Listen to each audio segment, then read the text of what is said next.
Let's get out of here, ladies and gentlemen. Welcome back, round two. Hopefully we don't end up like the last flight where we were nose down like 50,000 feet per minute into a Canadian mountainside because of a niche hardware issue. Man, what a bummer to end that last stream. Those that were there, you know what I'm talking about. We'll have to redo that one here in a little bit. I think I have an idea of what happened. I had a binding for the Duke about autopilot pitch reference that I do not need or should have for the Starship. So, yeah, very expensive lawn dart, but not today. We're back in the saddle. 737NG, real world procedures. I just did the HUD HGS CBTs this morning, which I should have done yesterday because we were supposed to do, we did some HUD flying yesterday, auto land, Cat 3 stuff. Now that I found out how to use historical weather, I absolutely love it. So we are, as the stream is titled, Good Morning Argentina. It's early morning here, 6:30 or 5:30 in the morning on the ramp, and historical weather. So we've got a little bit of rain. The wind is actually going to pick up. It's supposed to be blowing like 40 knots. I think it's actually blowing 40 knots right now, real weather time or live weather time. But I'm really liking this historical weather now that we've got it figured out. So courtesy shout out to you guys that helped me figure that out on yesterday's stream.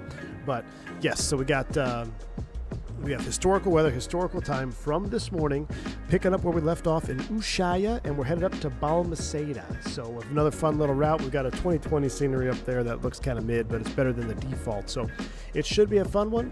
And then we'll end it. We'll end today's streaming with some 737. Tomorrow is the scheduled release of this airplane right here, 737-800NG from PMDG. This is, I think you guys are really going to enjoy the airplane. It's everything it was and better in 2020. So if you enjoyed it in 2020, you're absolutely going to love it in 2024. So Chris PT6, what's up, man? Brown 2, baby. Man, I was hoping you didn't see the first one. What's going on, man? Good to see you. Aaron's in the house. Good to see you as well. Callie Simmer, we are so back, Callie Simmer. We're so back. Shout out Callie Simmer for the, I skipped the eggnog latte because it was a little, looked like it was going to be a little heavy on the calories today. I'm fasting, so I had to go with a flat white. But courtesy Callie Simmer sponsored the caffeine for today's content. So hopefully I can make up for the spilled lattes on our Starship flight. That was an absolute catastrophe and disaster. And it was going so well. I was saying how amazing does everything look. The scenery looked amazing. But man, what a bummer. Absolute bummer. That's all right. We're going to finish it off with some 737NG ops, and it's going to be very juicy. So we get down to the airplane. Let's go ahead and get right into our flows. Oh, why do I have the new style levers there? I should have put the old style on. Has that always been there? Have we been streaming with these levers the whole time? I thought we had the cutoff levers. Huh. Okay. Anyway, we've got our circuit breaker check. Make sure you read all your documents when you get in there. Check for spilled cookies and everything. Captain will stow his bag. Remember, we're going to hang our captain jacket. Again, I keep doing this so when I get to the real airplane, I remember to do all of this stuff back here, such as the circuit breakers, emergency equipment, PBEs, fire extinguisher, because it's easy to just learn your flows and procedures from the switch panel, but you forget the whole front part, and that is part of the flow. You're responsible for checking the fire extinguisher. We are in the green right there. That all looks good. We would check for emergency equipment, crash shacks, and things of that nature. So now that that's all done, I'm going to set up my views so I can have captain and first officer. I keep milking the FO view more and more as I stream. Well, that's interesting. Okay, so maybe this one has to be the first officer view because I'm trying to get accustomed to seeing it. It's just hard when I have all my hardware set up for left seat flying. I think that's what's really messing with my brain. But I'm going to keep incorporating some first officer views as well. Vodka, you haven't completely alt F4'd yet. How's the key binding going, man? How's the key binding going? Hope all is well. Vodka's making the move 2024. This weekend, guys, I have a plan real quick. I think we might host the first ever members only fly-in on 2024. You have to be on 2024 and you have to be a member, and that way we can all get out and go do a little hiking and fishing. Perhaps. I'm thinking to celebrate Vodka's move over to 2024. Anyway, let's go ahead and power up the airplane. There is no power to the aircraft. We'll get the battery switch on, verify standby powers, closed guarded, alternate flaps, electric pumps are off. Make sure we got 3 green down there in the gear well, and then we'll go ahead and power up and get some lights going on here. Yes, indeed. We'll get the ABRIS. I want to get AFDS for my wind wing because it's just so juice for the wind wing. Absolutely love it. Cockpit comes to life. Yes, yes. A group photo would be dope. Indeed. That's what we're going for, Aviator Legend. A group photo. Group photo. Let me turn the sim down a little bit. So one thing I've noticed with this particular sound set is the fan sound does seem way louder on YouTube playback, and it does drown out my voice. So I got to turn my sounds lower than I normally do, and I got to remember to turn it back up for engine start and stuff. All right, back to the overhead. We'll start left to right. We'll go ahead and throw these into a line nav, heading STS. That's fine. Everything looks good. Keep it in status position. Dome light, I guess we could turn it on dim for right now. Service interphone is on, 3 greens, oxygen. And I tell you what, I was looking in the expanded flow to see where the oxygen check is, and it's actually here. So oxygen, verify pressure, and then what we're going to do, we're going to come over here, we're going to check our mask. Boom. And what happens in the real bird, allegedly, according to my manuals, is when you do that, you should see a dip in the main oxygen. Just like a dip or something up here, and then it goes back. That's closed guarded. EECs are on. Flight recorder off light. You could do the test here if you need to. Mach speed 2, stall warning. Keep it at a minimum since it's not Boris. Gustavo. My man, what's up? Good to see you, dude. Been wondering if you're going to pop around for one of these Argentina streams. Good to see you, man. J. Gerard, member for 12 months. Thank you for the support. And Milan, 17 months. With you, my man. Welcome on board. Glad to have you here, sir. All right, flight control spoilers all guarded, speed trim fail, yaw damper on, extinguish, navigation display switches all look normal, engine spar valve lights are dim blue and lit. We got forward fuel pumps are all low pressure, looks good. Let's go ahead and check APU is off, wonderful, keep you on ground power, cabin utilities, drive lights are on, closed and guarded. APU not required. Circuit breaker lights, I guess we could turn those up a little bit. Equipment cooling is in normal. Emergency exit lights, chimes off, seatbelts off. That looks good. Up the right-hand side, window heat's coming on. Probe heat is off. It's not in auto. We need to fix that. I need to go to PMDG setup here. Aircraft options, simulation. What's happened here? Show thrust lever position, out of the high out on flare. I'm going to turn off the V1 and VR callouts.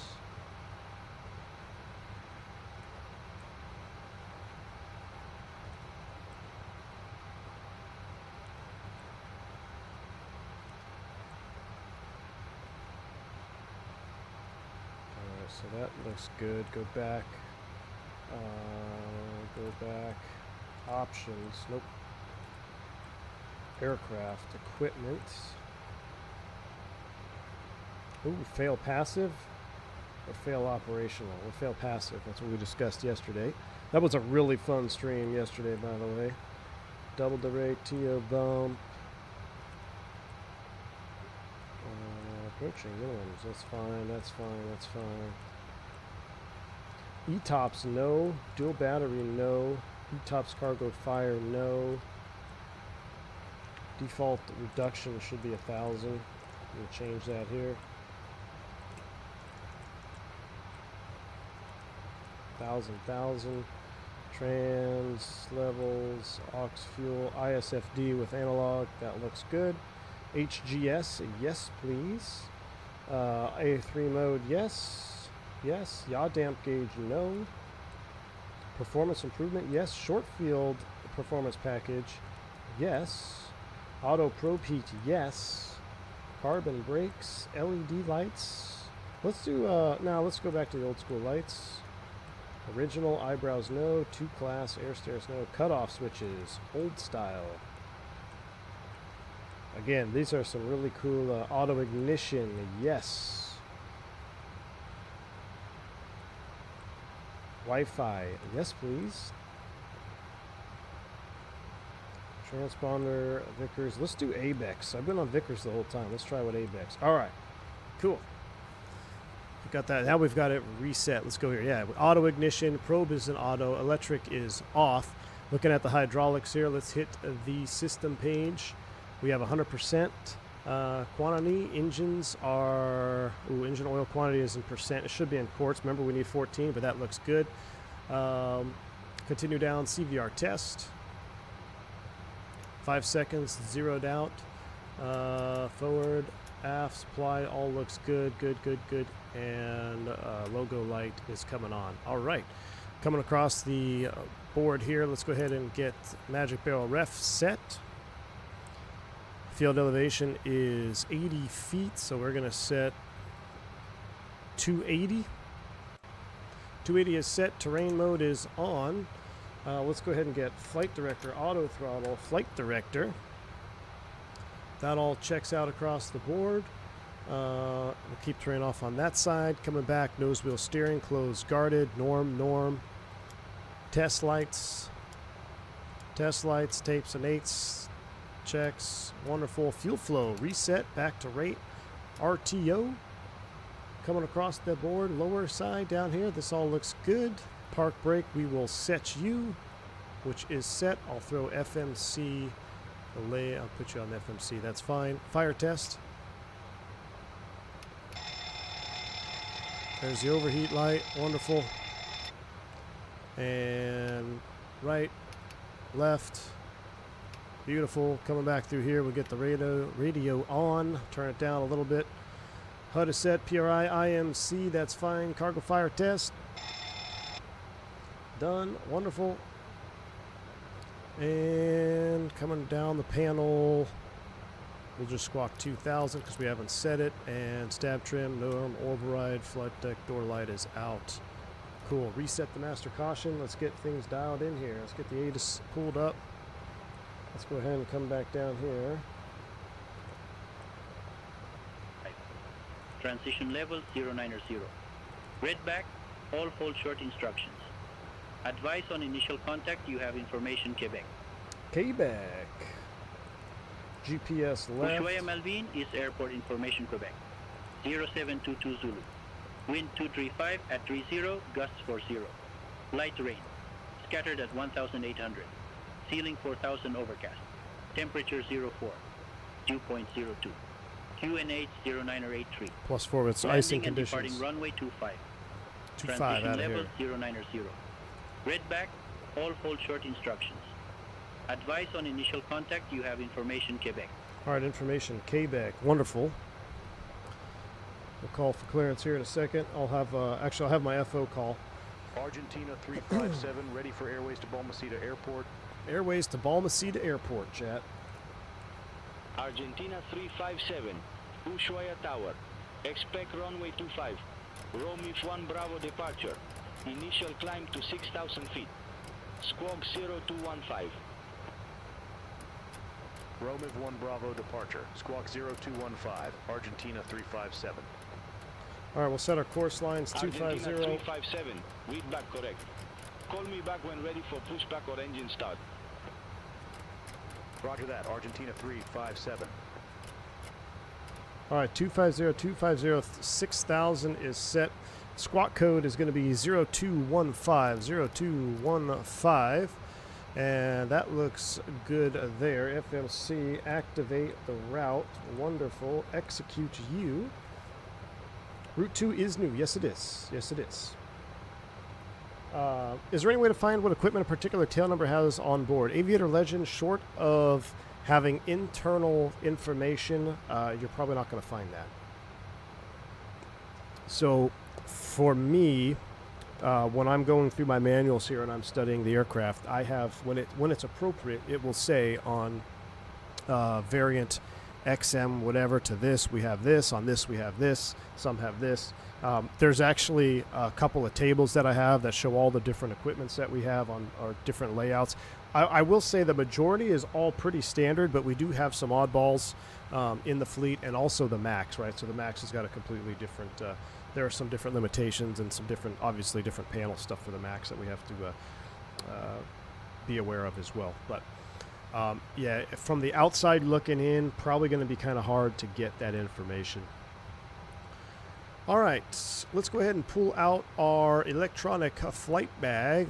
We can get the weather here. 250 at 30. Oh my goodness. 250 at 30. We're on the we're on the Romeo, excuse me, for departure. Romeo 1 Bravo. Is it going to be this one? This is the Romeo 1 Bravo. So Romeo 1 Bravo, transition Romiv. So how does that work? We do a departing left turn, go all the way out, come back around to Romiv. Wow, that's going to be quite the spicy departure. So we'll pin this one. Airport 10-9, runway 25. The official heading is 254. 254. 254, 254 set across the board. If for some reason we need to come back to 25, actually this is how I should set the course line, 254 and 111.3 on the nav radio. Oh, we got the old, see, I got the old style, 111.3, 111.3. So we're mixing it up a little bit on this flight. 111.3 across the board. 0215 is set. That all looks good. Let's put in the departure and arrival fixes now. Departure Ushuaia 25, Romeo 1 Bravo, execute. And we can see that there on the plan page. That looks good. Let's go back to the index page. Balmaceda. Standardization? What's that? I know, man. Listen, even with it, though, Turks, compared to what I'm used to, my goodness. At one point, we had to memorize tail number. We had like, I think we had 8 or 9 different tail number sets we had to memorize, and then it got too much, so they eventually said, okay, we're not going to memorize tail numbers, you just have to be responsible for all the differences. And the guys were busting on that, so then they're like, okay, we have to fix this. And eventually they gave us a table, configuration summary tables, and then eventually, right before I left my last operator, they had the fancy thing where you just put the tail number in, and once you put the tail number in, then all of your books match that tail number. So compared to what I'm used to, I still feel like it's very nice the way it's laid out here. What was I doing though? We were looking at something. Oh yeah, our arrival. We're doing 27 Rogel into SCBA. Okay, so we'll do Rogel 4 27. There's no approach. We plan RNAV X-ray, I guess, 27, and we're coming down to Rogel 4 off of Rogel. As far as the arrival transition, or approach transition, I should say, let's go to the arrival airport. Let's go to approaches. RNAV, RNP X-ray 27, because that's more fun. That's really only going to be from the north, isn't it? Oh no, we could take it from here, from Renor. That'll be a fun little approach. We'll execute that. Now we'll go to the legs page. We might have to do some cleaning up here. Let's take a look at everything. Put you in plan mode, zoom it out. Let's step through this here. We got that nice turn all the way out up to Balmaceda. Now this is where it's gonna, let's take a look at this. All right, I think it's a BAL, and then from there it's a disco to Renor.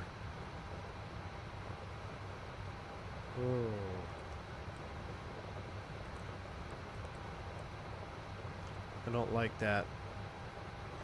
We might have to do the other arrival. But let's get off the ground. We'll leave it right now. We'll fix this in flight because I don't want to fly all the way out there. If we could do a standard RNAV Yankee 27 maybe. Yeah, we could do the boring RNAV off of a sexy, but we'll come back to that. Let's just go back to our...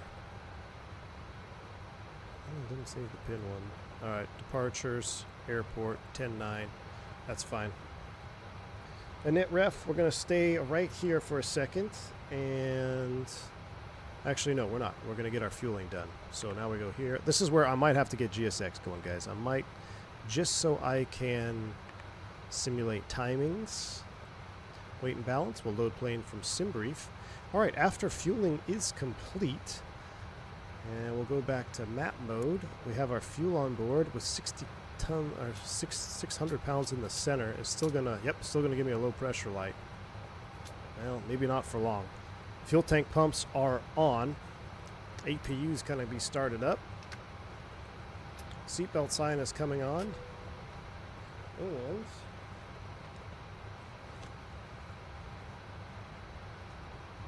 let's see, we're going to be LNAV, VNAV. We can't set our VNAV up yet. I'm going to be LNAV off the ground. But what we'll do is bring 0 fuel in, 57.6. Oh, are we in? We must be in not the units I want to be in, huh? How do we...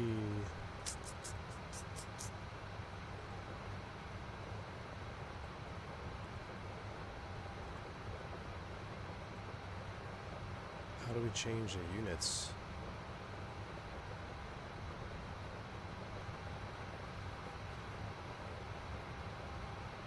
Because there's no way we're 75.6.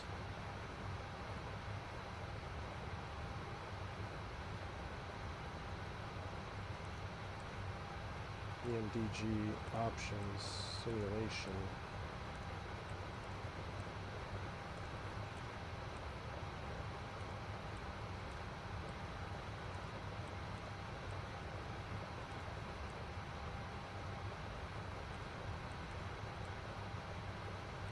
Was it the KG and SimBrief that brought it over?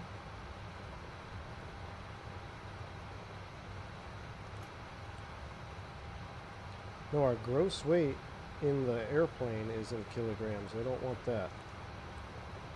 PMDG options, no. PMDG aircraft, displays.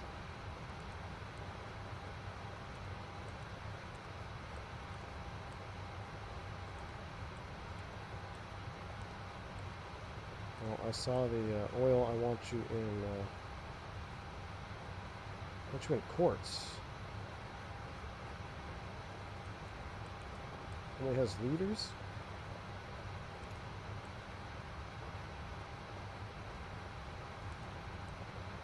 Surely there's a way to put freedom units on. We've been running freedom units for the last week. Where did that change?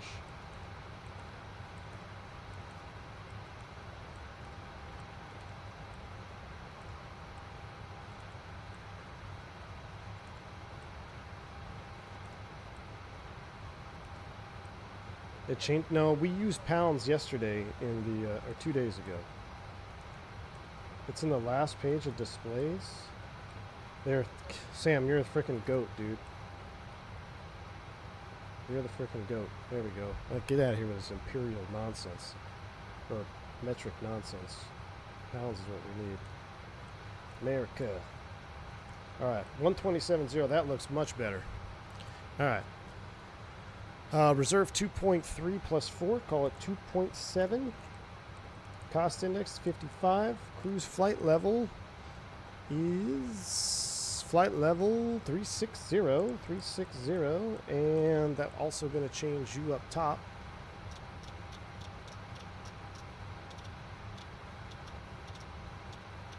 $360. What is our landing altitude? Arrival. Airports. RNAV 27. Let me just tell me what it is. Touchdown is going to be 1667. So we'll call it I guess we'll call it 1700. Round up. All right, 1700 360 is set. All right. Alright, so with that done, we'll execute a UN1 because of the wind. We're definitely not going to derate. TO1, flaps 5, CG's coming in, 30, 23, 2, 37, 49, 48. 148 set here, and VNAV. Alright. Fueling's complete. All that good stuff has been done. Let's get the APU bleed on. We'll start cooling the passengers. And Captain's going to put us on Gen. Alright.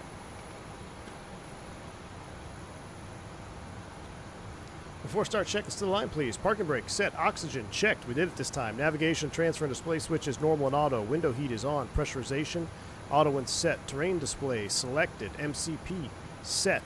Displays checked. Auto brake, RTO. Fuel quantity and distribution, 18,600 pounds. and checked. CDU checked. Engine start levers cut off. Transponder TARA. Aileron and rudder trim 00. Departure briefing is completed. Fasten seatbelts on. APU on buses. Fuel panel set. Flight forms and AML on board accepted. Aircraft Golf Victor Charlie. PEDs off before start checks to the line. All right. Look at this. We're professionals now, guys. We're professionals. All right. One thing I need to do is turn off this cabin. Really wish we could have an option in the EFB up front to turn you off. All zones off. Are you all off now? No. How do I turn you off? Off, off. Why is it bright AF? Off, off, off. How do we turn off these?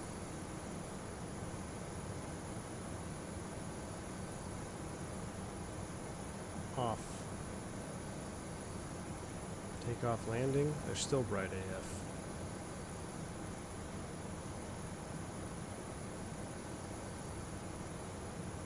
I don't know how to turn them off. That's the one thing I do not love. Automatic cabin lighting is off. Off, then click the zone. I don't think that's working. No, that turns automatic cabin lighting on.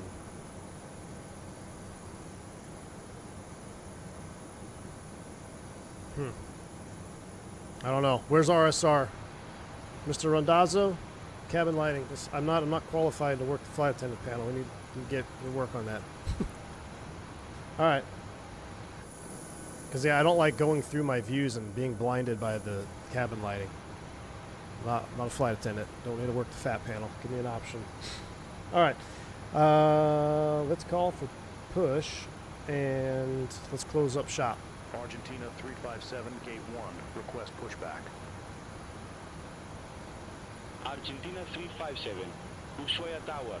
Pushback and engine start approved. Face south. Pushback and engine start approved. Face south. Argentina 357. Alright, that's going away. That's going away. Close all. Arm all. Alright. First officer flow. We're going to come over here. Actually, I keep messing up my view, huh? Let's go. Probe heat's on. Electrics on. Packs off. Door light. Anti-collision. Pressurization. Pressurized.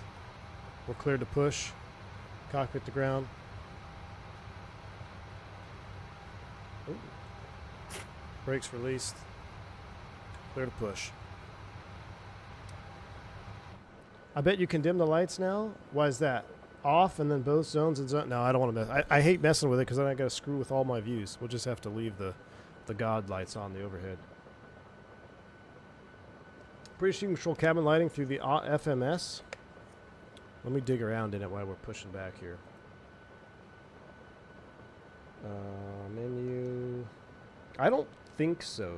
FS actions, cabin lights. Off. Off. Off. They should all be defaulted to off if it was me.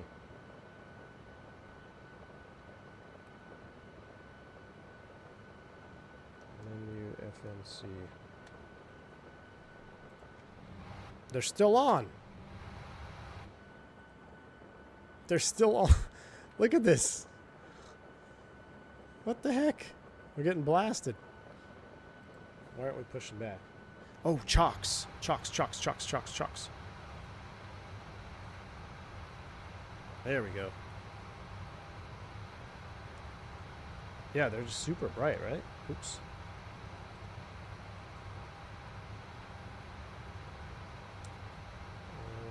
There we go. All right. Is it a livery issue? I don't think so.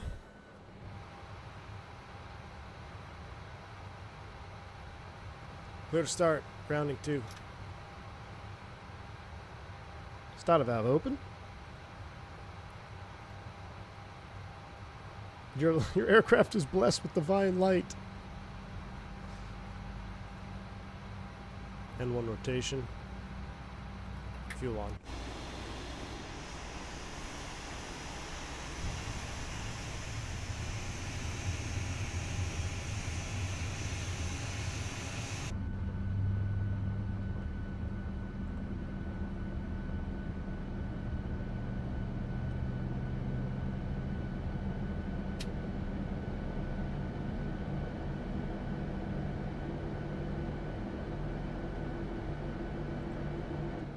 You have to say start of that open. Oh, I will, Sam. Park brake set, clear to disconnect, show us the pin out front. We're starting 1. Start of valve open. Oh, I forgot to look at the spar valve lights again. Captain, are you on the line already? No, I am not. Why, did I fool you? That's the plan. Oh, we forgot to do the below the line.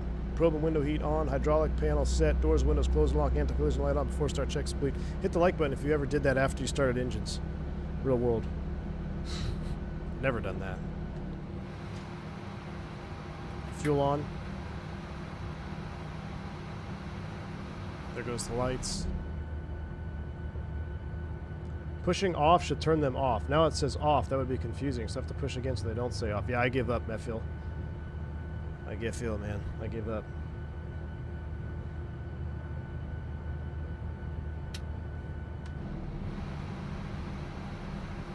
I've never enjoyed flight attendant panels, whether it's the Fenix, PMDG, any airplane with flight attendant. I'm not a flight attendant. I don't need a flight attendant panel. That's just my personal preference. All right. We got 2 good starts. We're going to go Gen, and then realistically, I'm going to come over here and I'm going to go boom, boom, boom, boom, boom. Trim is 4.9.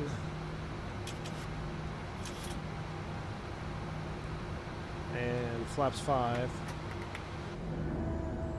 Love the new flap sounds. Love the new flap. Awesome. Me, nope. Would never start the engines with the fuel pumps off either. Nope, never. Never, not once, Tur. They will start, though. Yeah. Flight controls are free and correct. Beautiful. Verify that trim is 4.97, a little more. Alright, F-start checklist. Anti-ice as required. Which, 4C, they're coming on. That's on me. Engine anti-ice as required. Generators on. Air conditioning and bleeds set. Flap set. Flight controls checked. Recall check. F-start check is complete. Our taxi flow. I start here on flaps 5 trim. 4.97. Flaps 5. Speeds are set. We got 137, 148, 6,000. Panel is set. APU not required. Let's call for taxi. And ground Argentina 357 ready taxi. Argentina 357, runway 25, taxi at pilot's discretion. Runway 25, taxi my discretion, Argentina 357. All right, here we go.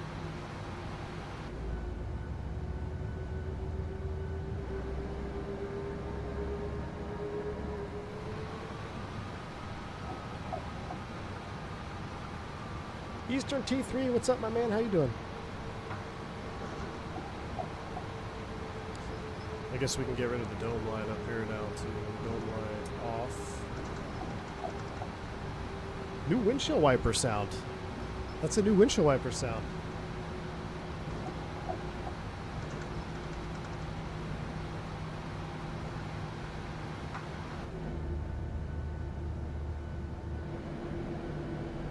Look at that windsock straight out.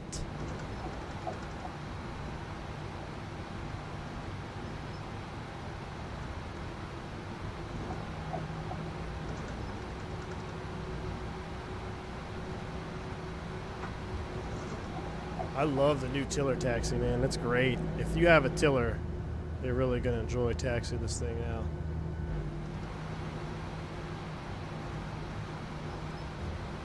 All right, 2-5 pilot's discretion. I believe we have to back taxi this, don't we? That would have been included in the taxi brief. Yeah, we have to back taxi. So, to save us a bunch of light clicking, let's go ahead and do that.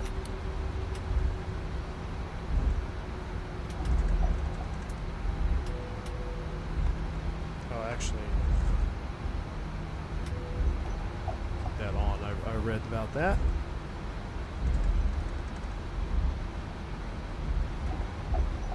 Nah, Scotty 2. I wasn't gonna take off on the taxiway. We'll save that for XP72. All right, on departure, let's look at this here, which is a great time on the runway. Max 185. Max 185. Whoa!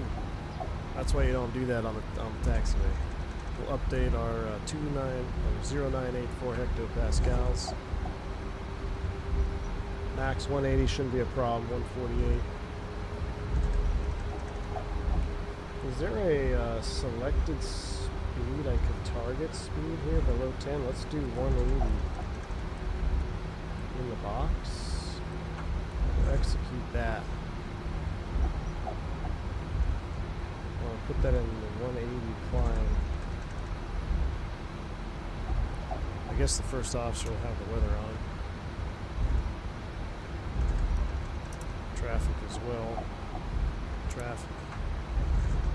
It's gonna be a long taxi. Let's juice it up here. Let's get going.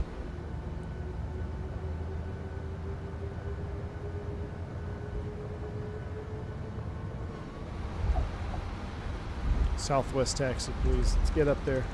One thing I'm curious about when you get back to school is if there's any real use of the AOA on a normal flight. I could see it being used for unreliable airspeed.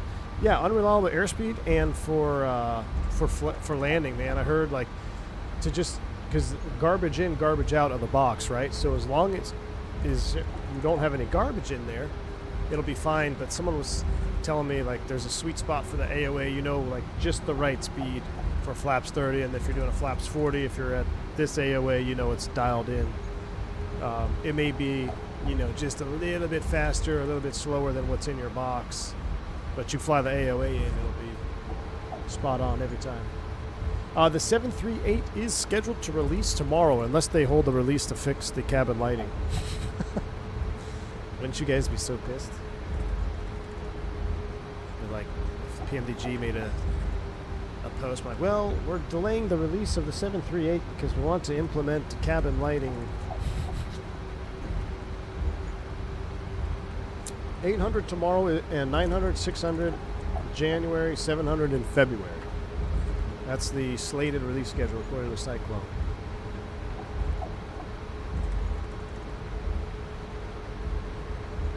That's how you do the flying in your brother's TSI? You just fly the AOE meter? Yeah.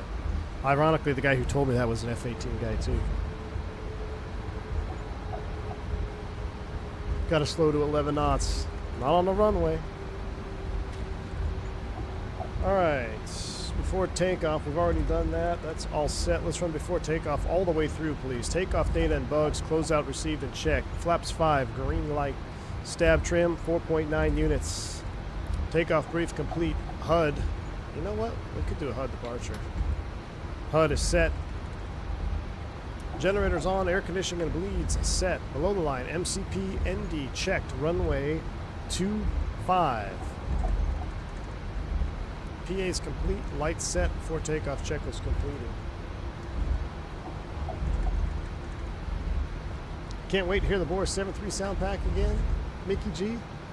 Yeah, man. It's been a long time since I heard it myself. I do miss the whooshing sound when you first spool up. That's one thing I do remember. Here comes a nose wheel scrub. Nope, nice and slow. See? No scrubbing. Professional taxier. Man, we are losing the viz though. Jeez.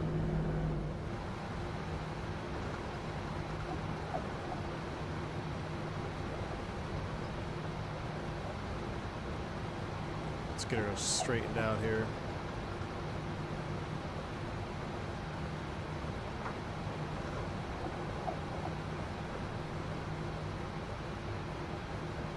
Don't need no scrubs. Have fun in that divine cabin. All right, let's go. Argentina 357, holding short, runway 25. Argentina 357, backtrack runway 25. Oh, Call when ready for departure. whoops. Backtrack runway 25. Call I thought we already cleared us for Argentina that. 357. My bad. Argentina 357, ready for departure, runway 25. Argentina 357, Ushuaia Tower, wind 235. I kind of want to at record the 21, takeoff. Runway 25, cleared for takeoff. Runway 25, cleared for takeoff. Argentina 357. Let's go. Spool them up 40.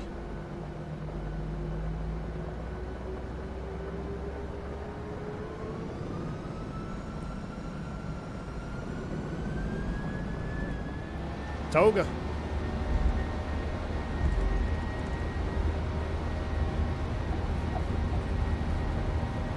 $80. That's quick. We got a big headwind here.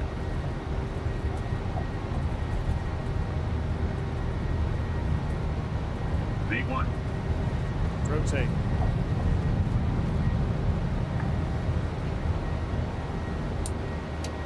They're ready to fly. You're up.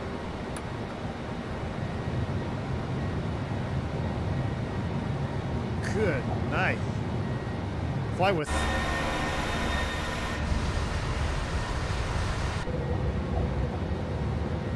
I mean, look at that. I can't see my flight path vector. We're above 20 knots. Over the nose. I can't even see my flight path vector. It's too far off to the right.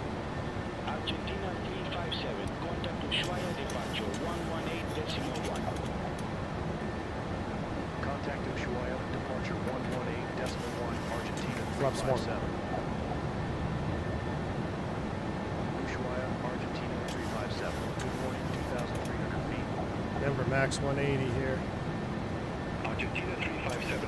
Ushuaia departure. Good morning. Identified. Climb to flight level 180. Climb to flight level 180, Argentina 357. 180 set. Kill the wiper, please. Gonna leave flaps 1.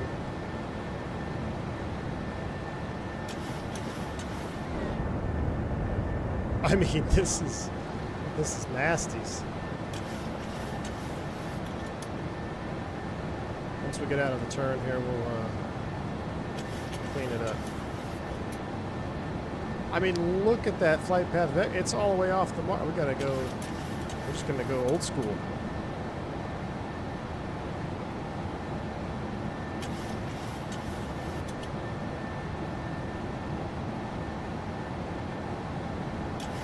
.55 knot wind at a 5,000 feet. Be flying backwards in there 172.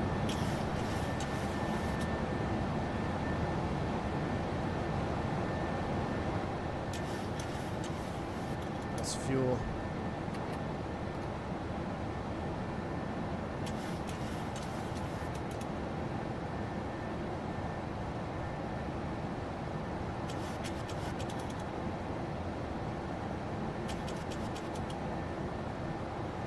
Hang it. What did the SID say? Was it 180 until there, that first turn? Now we can go ahead and clean it up.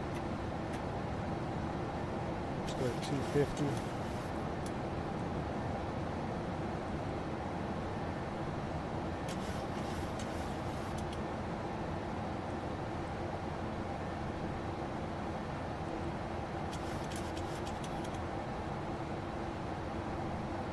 All right. Do our after takeoff checklist. Flaps up, no light gear off, RTO is off. Cabin's climbing, engine anti-ice is on, APU is off. Oh, here comes was a nice breakout, early morning breakout.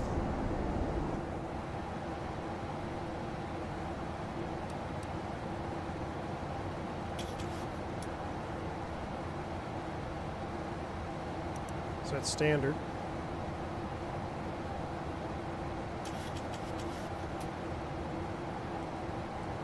Why is it giving me an invalid entry?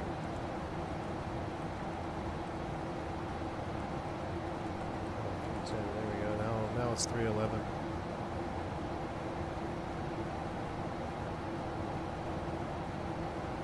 Golly. Oh my gosh, that is a beautiful view. Sim Update 4 clouds definitely changed. Get the retracts out of 10. Sterile ding. Oh, vertical developer right there. So I learned these are, what are they, at 10 seconds, 10, 20, 30 second tick marks.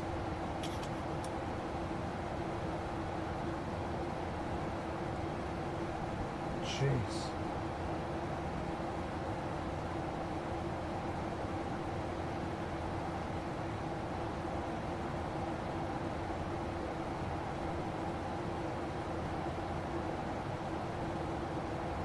Guess we'll fly the whole SID here.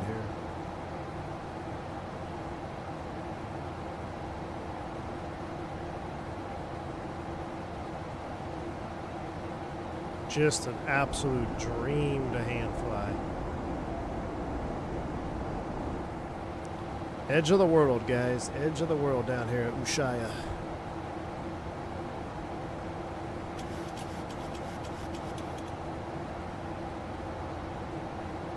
Go right around this little guy here. Let's throw the weather radar on.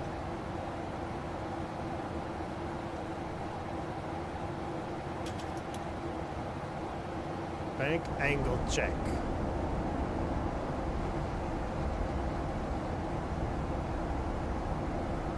Golly. I love the sim. Let's tighten up that bank angle, get around this cloud.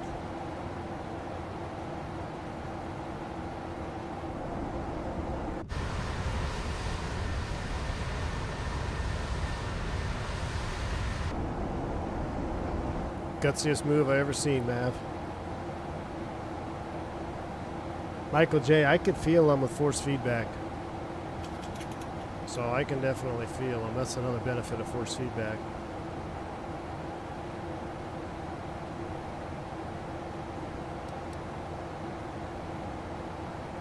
Alright, we'll get her on our way here.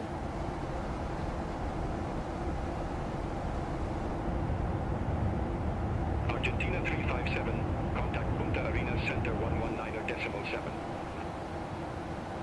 Center on 119.7, Argentina 357, bye-bye. Punta Arenas Center, Argentina 357, through flight level 155 for flight level 180. Man, is Aerolíneas Argentinas hiring? Punta Arenas Center, radar contact, climb to flight level 360. Climb to flight level 360, Argentina 357. 360 set. And I'm going to straighten out my line here. Let's go ahead and bring up our legs page. Let's take us direct to Rome. Execute. Clean it up a little bit. Comes 18 thou. The rest of our lights. And no visible moisture. We'll get the engine anti-ice off. Look at the change to the N1s there. That was cool. Imagine 60 VR, 60 FPS 4K. That would be something, man.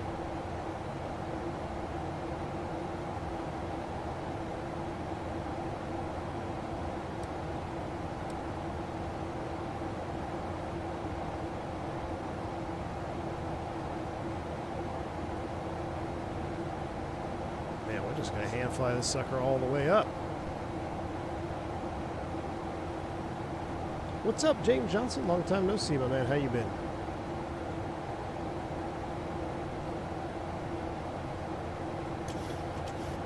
Aero ref. Don't mention force feedback. I'm gonna make a poor financial decision. I'll tell you what, man. It's probably the #1 simulation enhancement you can buy is a force feedback device.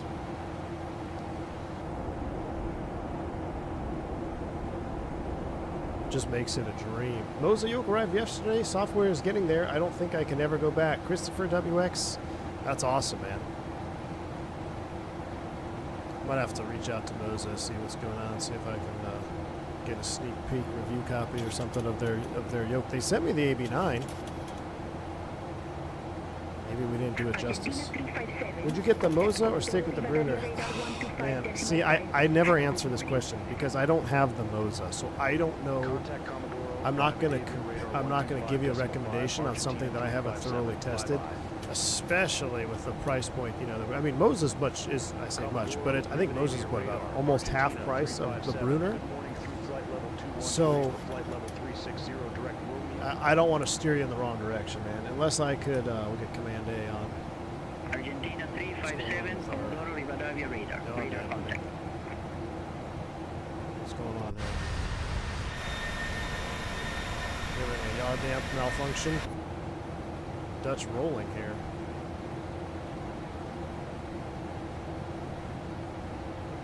I'll hold some rudder in there. There we go. That was interesting. Does a 7.3 do that IRL? I have no idea. Mickey G says force feedback is the actual goat, and that I do agree. Whichever way you go. Now, the thing with force feedback, and I said before, it's all about it's the software, right? Getting the software up to speed. And I remember when Moza first released their AB9, the software wasn't there yet. It took some time, but now it's much better than it was when it first came out. So I can only imagine the yoke is the same deal. Do I have turbulence set to high or something? That's what caused us to crash in the Starship. Oh, what's going on? The yaw damper is on. Yeah, yaw damper's on, man.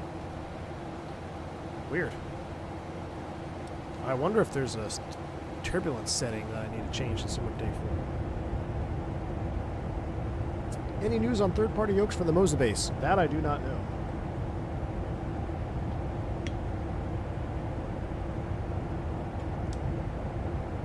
Phoenix Galaxy confirmed 112-mile-an-hour gusts. Where? Where at? Canada? Is there any plans for pendular force feedback yoke? Wavell, the wind wing one, the floor-mounted wind wing yoke, is going to be floor-mounted pendular.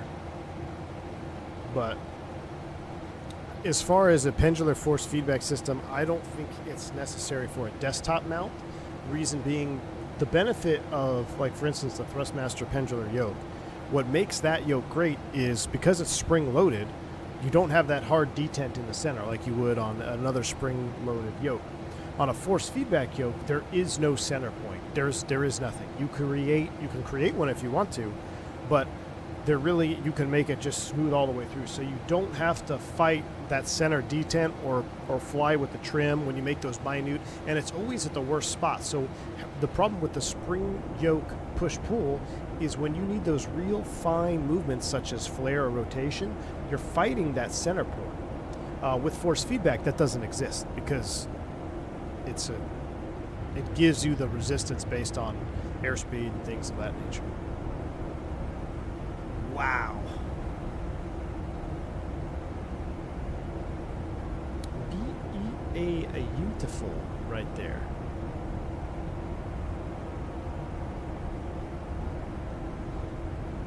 That is beautiful. What's going on here? Climb, cruise, descent. Top of climb 50 miles out.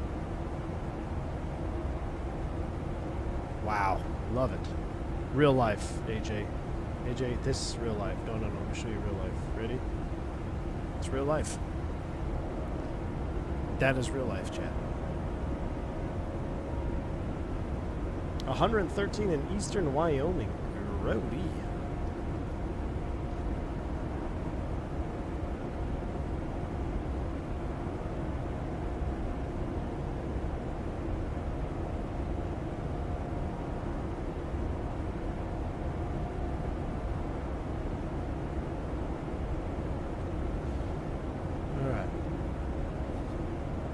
And I get pissed when there's 40-mile-an-hour wind. I know. Am I ready for Christmas? No, not yet.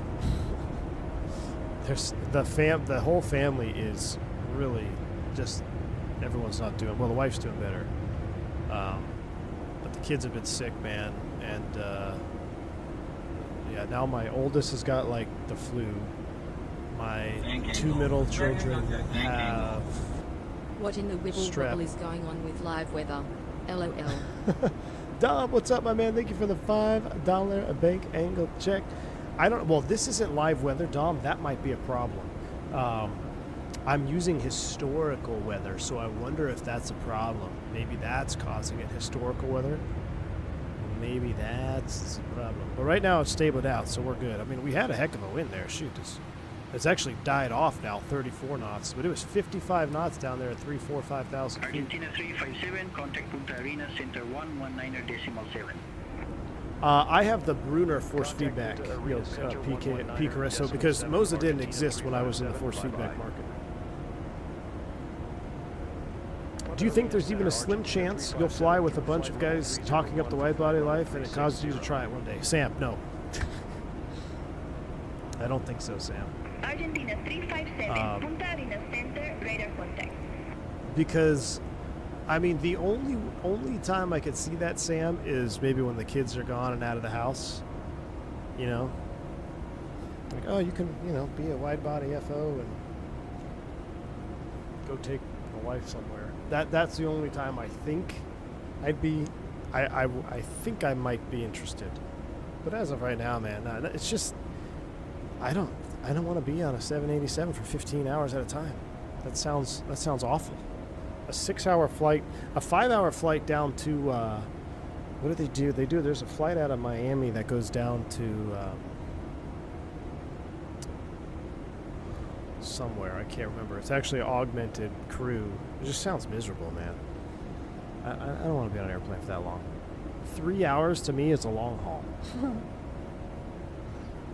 I just don't like being on air. I love takeoff. I love landing. I don't like being on the airplane. Did you get into that at the flight level 380 200 knot tailwind action weekend? I did not, Don Pellegrino. I haven't flown since September. I've not touched a real airplane since September. How does a flare feel like in force feedback? Really good. And you have to, people have said this before, you almost have to relearn flaring with force feedback, because if you're not in trim, you gotta learn to trim an airplane, to actually trim an airplane, because if you're not in trim, you're going to be fighting the yoke, and that's just going to cause more problems. But in the flare, when you're all trimmed out, man, it's butter. It's just, you just put just a little bit of back pressure on there, pull that nose up, and just let her glide down, man. Just let her glide.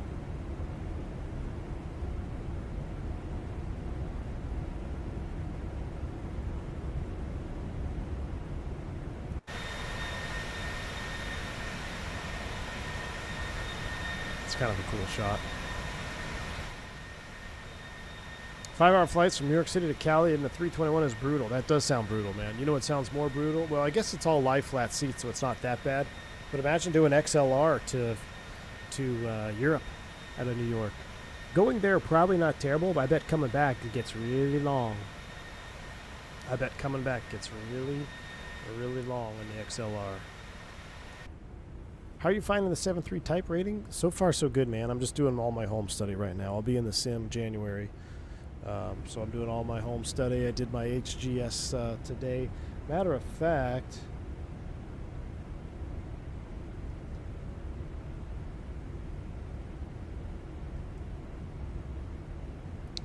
so this is data link stuff. Is there a HUD page in this box? I don't think so.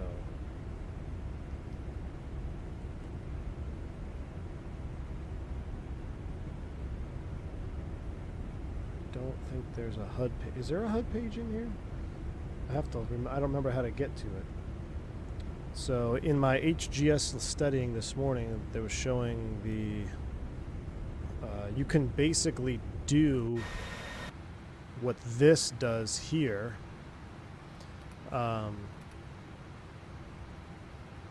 in the FMC. And our airplanes, you guys were getting on me for meters. Our airplanes are the landing distance is all in feet. So I don't know if it's changeable, if it's configurable, but our aircraft are you put the data in feet, not in meters. I feel like a 10-hour flight with the rest of the. I feel like a 10-hour flight with a rest would be better than a 5-hour transcon, but I've never done either. I don't know, man. I don't know, Sam, because it all depends on if you can sleep on an airplane. If you can sleep on an airplane, then it's not bad. But I mean, I can sleep on an airplane, but how rested are you? And no matter what you do, you're going through red eyes. Like, it just, I don't know. Call me sissy girl. I just don't. It doesn't sound fun. Now, this is all with an asterisk, because if we still had 747s flying, I'd be all over it, Sam. I'd be all over flying a 747 long haul. Matter of fact, if I didn't get hired and I was on the street somehow, I would have gone and flown for Atlas or tried to get on with Atlas. It's all about the airplanes for me. Like, the 787 definitely does not do it. 777 is probably the last great Boeing wide body. But still, it's 2 engines. It's too efficient. It's too mid, man. I want to be rolling coal with 4 engines out there. The Felis 747-200. You know, I don't want to have 72 INS systems and GPS. If our INS goes out, I want it to, hey, Frank, can you get your little star thing? What's it called? Your not the sextant. What is the tool where you look at the stars to navigate from? Like, that was their backup nav. That, to me, super exciting. Sitting up here in front of a glass cockpit, flying for 18 hours, going back twice to sit in a little cubby hole. Not my cup of tea. Yeah, Sam, I was never a transcon fan either. I know guys, friends that love transcons. Like, they specifically bid trips that go one leg one day, one leg the next day, one leg the next day. It's like, man, I'd rather just fly, 3, 4, 5 hour legs a day than do 3 legs at 2 hours, or 3 legs at 2 hours is a lot. But like, say 3 legs, that you have one that's an hour and a half, and then maybe a 2.5 hour flight. That, to me, the day just goes by faster. It's more dynamic. Things are changing. Like, it's just, I don't know. I enjoy that environment more. I do not enjoy the regional schedule life back in the day where we did 4 or 5 legs a day every day for 4 days. That was exhausting. 5 legs a day, sometimes even 5 days in a row with a non-commutable front end or a back end. It just, that's a young man's game right there. I am Lundby. Thank you for the 42 months of support. How about flying cargo? Seems more relaxed. I'm not a fan of the car. I say I'm not a fan. I prefer passenger flying. I like my airports, man. I love interacting with the young kids that want to come up front, see the flight deck. I want to go get my coffee, and I want to just, go through the terminals that are all decorated for the holiday season. I love that. That's part of the job. And there's a sense of pride too with you're walking through the airport as an airline pilot. As a kid, that's always what I wanted to do, right? So you go through all the steps and you make it. It's fun, man. I enjoy the whole aspect of it. Cargo, I flew a little bit of the cargo world, the small narrow body cargo stuff, flying props, and you're at the FBO, you're at the cargo ramp, and it's definitely more chill. But to me, that doesn't encompass the whole airline pilot life, that I've always enjoyed. Even as a passenger, long haul kills me. I can't imagine going to work after the poor quality rest you get on a 10 to 15 hour flight. Exactly, Flight Sim School. But, to each their own, because some guys, that's all they do. They love it. They absolutely love it. Aviation peaked in the 80s, changed my mind. I won't change your mind, but can we shift it to like the 90s? So a little more safe. I think aviation peaked in like 1995 probably. Definitely, you know, before 2000. 2000 was, it's all downhill from there. 2000, it was all downhill. Airplanes started disappearing. It became all about efficiency and how many people can we fit in an airplane versus let's make a wonderful experience for passengers. It became less about, I don't know, being a luxury and more about just making money. But what do we say, Chad? Money makes the world go round, right? Yeah, you don't see any former cargo pilots. That is true. Gus has got a point there. It's very hard on your body. Flying and fly-by-night cargo is very hard on your body. I flew 8 hours from Dublin to Dubai, then connected on a 12-hour flight to Tokyo. There were people doing legit yoga at the back of the A380 to avoid cramps. I believe it, Aaron. You know, I would be getting up, walking down the aisles and stuff. But yeah, you can't, you know, you're on an airplane for that long. But see, at least you're on a 380. You know, in the U.S., there is no 380 option.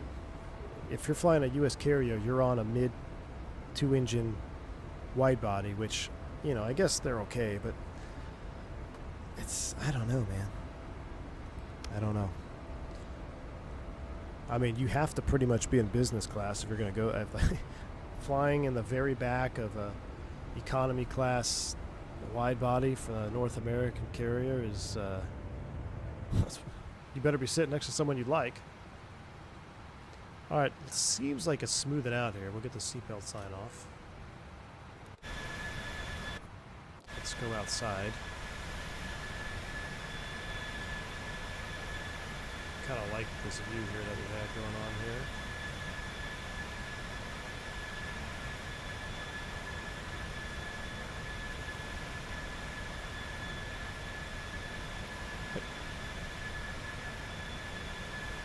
Alright. Oh, you know what? I just thought of something. On that Starship flight, we had, I thought, a runaway trim situation.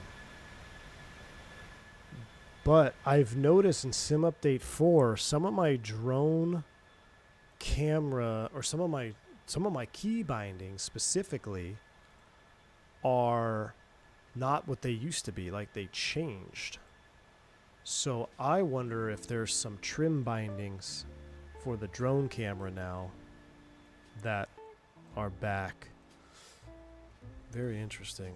Matter of fact, yeah, I'm not going to mess with it now. We don't need another runaway trim into the freaking ground.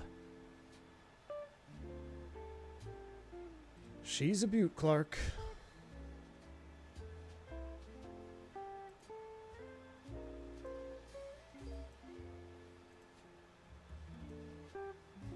The wingnut excuse list. No, it was legit, Gus. Argentina 357. Contact Punta Arenas Center 128.1. Contact Punta Arena Center 128.1. Contact Argentina Punta. 357. Punta Arena Do you Center, prefer the Argentina piston Duke 357. Good morning, with or flight without the level 360. winglets? And also, when is Tour de Americas happening? Argentina 357, Punta Arena Center, radar contact. I actually prefer the piston Duke without the winglets because I like to reserve the winglets for the turbine Duke flying. I like the look of the straight wing on the piston Duke, but they're both great, man. They're both great. Tour de Americas is on hold indefinitely. What kind of killed that for me was, well, it's also part of the rules of Tour de Americas. It has to be on a network. So, V-Pilot has some sort of DRM, or not DRM. Speaking of DRM, a bunch of you naughty pilots out there downloading illegal 7.3s.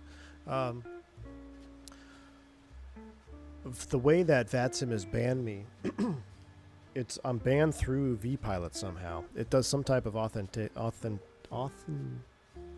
some type of check, but X-Pilot doesn't, which is weird. So it's something through V-Pilot. So if we can't fly it on a network, it's kind of like, well, I don't know. Iveo? No, we haven't done Iveo in a while. We could start doing that again, though. I have all the MTLs and models for it. Is the ban indefinite? Pretty much. They reached out to, or yeah, one of the guys sent an email to me about months ago now, and I said, he basically said, we can, you know, if you give, send me your ID, and I'm just like, no, nope, nope. When you're more comfortable with the 7.3, would you consider making a tutorial? Yes, 100%. 100% Aviator Legend. That is the plan. But yeah, I want to get fully experienced and set up in it, right? I didn't realize that was up to 50. Sorry, guys. That was that music. That was way too loud, wasn't it? How's it now? Is that better? Was it banned for the conga line? No. No, it talked about on the last stream. So before CID login was allowed, you had to log in with your name. There was no CID login option. When I started streaming, I put a fake name on there, and they banned the account, which... Here's, everyone misses this point. They banned the account because it didn't have an appropriate name. It did, or the name did. It was a totally fine name. It was nothing. It was just a regular, like John Doe or whatever. But it didn't match the account, so they banned it. But I didn't actually know that it was banned because I had made that VATSIM account. We're talking 6, 7, 8 years ago. So I didn't have the recovery email. So I just tried to log into VATSIM. Like, why can't I log into VATSIM? So I made another account. And then whoever banned me the first time, I guess stream sniped me in San Francisco. We were actually live, and they were talking to me on the chat, or there was a mod or whatever on the freaking client, and realized who I was, and then banned me for that. I'm like, okay, well that's... Or so they banned me there and said, you need to provide ID. And I said, no, I'm not going to send you ID, bro. Which is ironic. I think the CID login might have been... I wonder if I had something to do with that, because they changed that like 6 years ago. So that's a problem. And yeah, so the accusation that, you know, I had 5 accounts just flying around willy-nilly, that wasn't true. I had one account. It got banned because it was before CID login was allowed. I didn't realize that account was banned until the second account got banned. And then the allegations are true. I think we have like 8 burners now. So the band name Jack, no, it was legit, dude. It was I don't even remember what. I had Pete Mitchell. Pete Mitchell was one of them. I don't remember what the other was. There was nothing vulgar or anything. I mean, I've seen so much worse stuff on the network. It's kind of a joke. But the whole problem was that, or for me anyway, the whole problem for me is that I don't think they should be forcing people to submit legit IDs. And so out of principle, I'm like, no, dude, I'm sorry, I'm not going to send you an ID. Because, yes, I could make a fake ID. I could send them. But I think that's a problem. They're not equipped to handle that information. And I'm a grown adult. So, I mean, even if I did, I know what not to send them. But who knows if it's some kid, right? So, you know, some kid, you know, Jimmy Two Shoes or whatever, that just wants to get on VATSIM and play, like, you know, he may submit something he's not supposed to. And listen, identity theft is something that I have been through. And I'm telling you, you do not want to go through it. So... I take that very seriously, and maybe that's part of my problem with it, is because I have seen firsthand what a true identity theft situation can do to someone. It's not worth it, man. Not worth it. Ted Striker. Yeah, Vodka, that's what I was saying. Yeah, the very first one, I had no idea. I didn't actually know what happened, Vodka. Yeah, that was a thing. And then after the second one, I'm like, oh, I see what's going on. And then it blew up. So, but what's funny? So here's the really funny part. I know we talk about this a lot, but what is really funny about the whole VATSIM thing? Yes, after I refused to submit ID, I started creating multiple accounts, right? What's against terms of service? Okay, cool. But VATSIM got to the point where they would stream snipe us. We got stream sniped on the 777 pre-release stream with PMDG. We got stream sniped on the FS Lab stream. So it resulted to stream sniping, to then which I said, okay, well, we're going to keep going with this. I just thought that was pretty funny. And now there's some type of, now they ban you through vPilot, and there's some type of link when you log in, because you can log in, not do anything, and then it'll ban the account automatically. So vPilot checks something. I don't know if it's your username with Microsoft Flight Sim or whatever. But yeah, Anatical, I saw something like that with kids no longer allowed on VATSIM. But again, I have no idea how. And then my next question, and then how are you going to enforce that, right?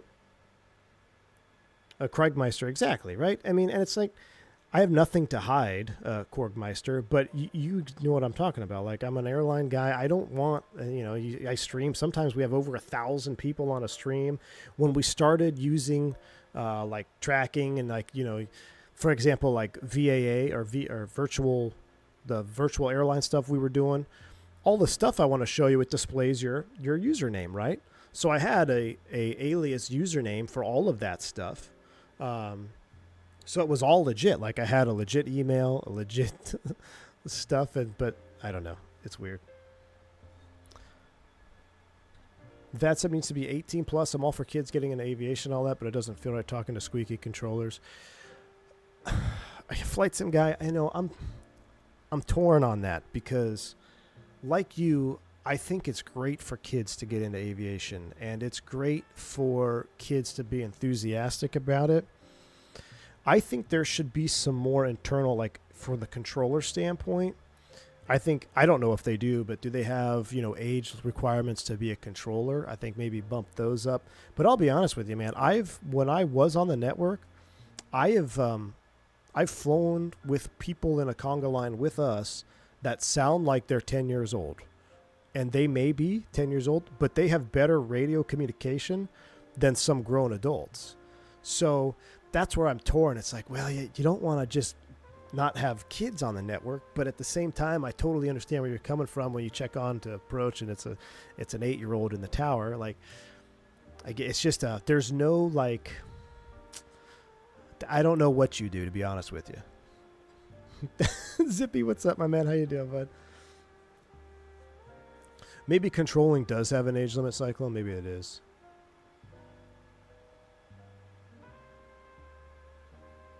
Wavel, exactly. And do you remember who was the real world pilot that got banned? Not banned, but he was a real world aviation content creator, and somebody that was watching his videos reported him to the FAA. Like, it's the same thing, dude. Exactly. Like, I don't want all my information out there, and then, there's nothing that we're doing wrong, but like, they could say, oh, look at this video. He crashed an MD-80 in the mountains of Colombia. This is who you're hiring. Like, you never, you know what I'm saying? Like, because there are people out there like that. 100%.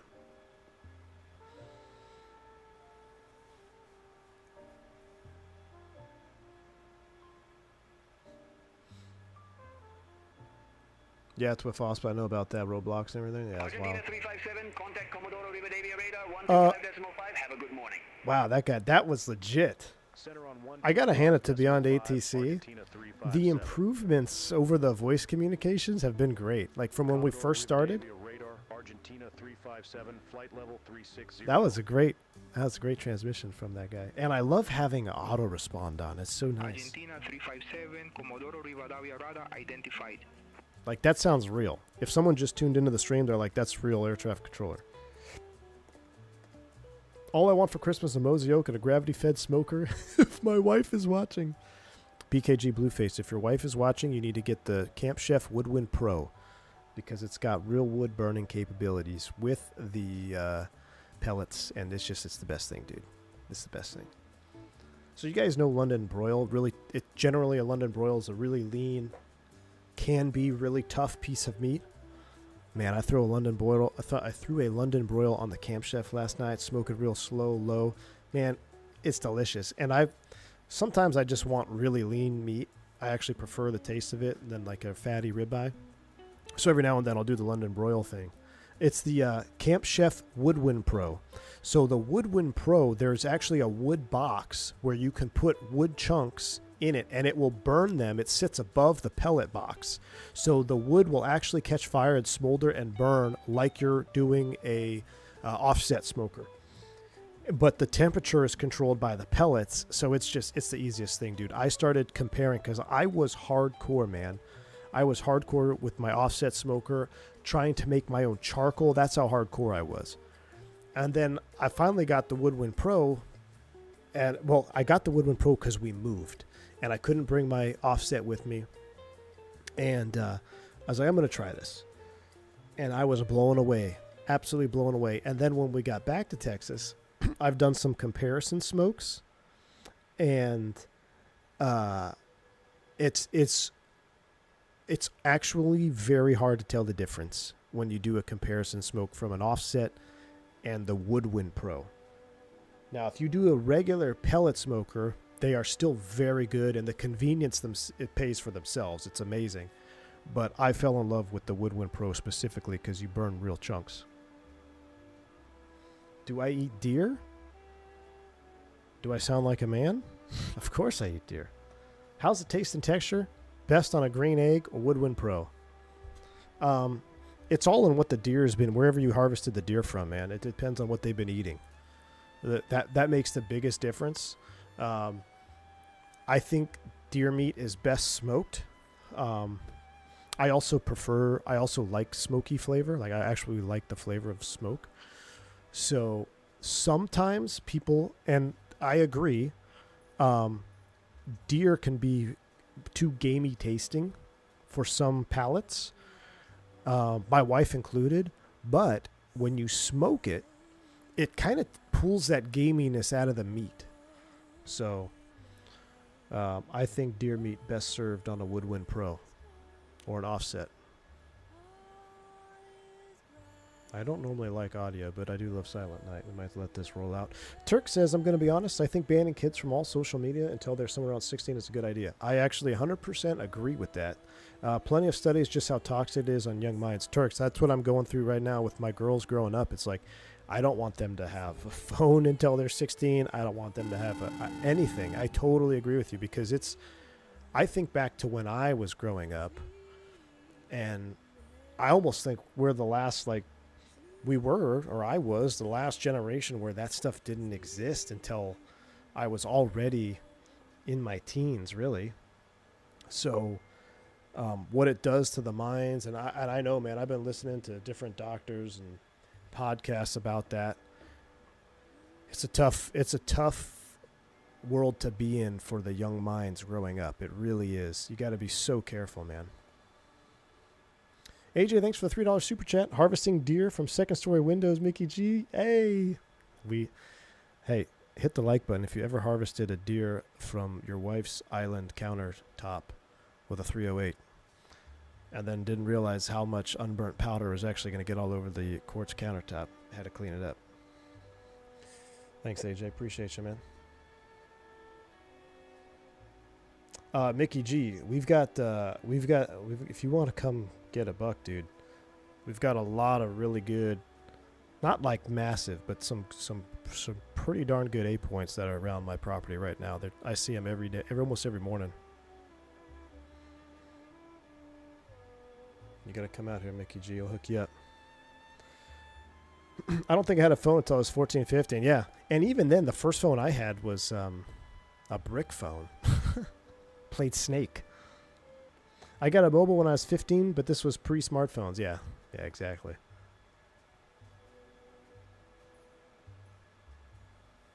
Somebody was asking something about the pot I was trying to clean. How easy is it to clean the burn pot on the Woodwind Pro? Hate pulling the grates and my pit boss to clean it. That's my only gripe. So this is how I clean my Woodwind Pro. I crank it up to like 400 and let it catch fire. I've cleaned my Woodwind Pro twice in, how long have I had it? Let's see, it's 2025, 2024. In 3 years, I've cleaned it twice. And it's actually, it's not bad. If you want to clean you're talking about getting the dust and stuff out. I just pull the grates off, and then you pull the There's like a grease tray that comes out, and then you have access to everything. So now I can just use a little shop vac, whatever, take all the dust out. But I learned by accident that if I let it catch fire semi-uncontrollably, it really cleans it out for you.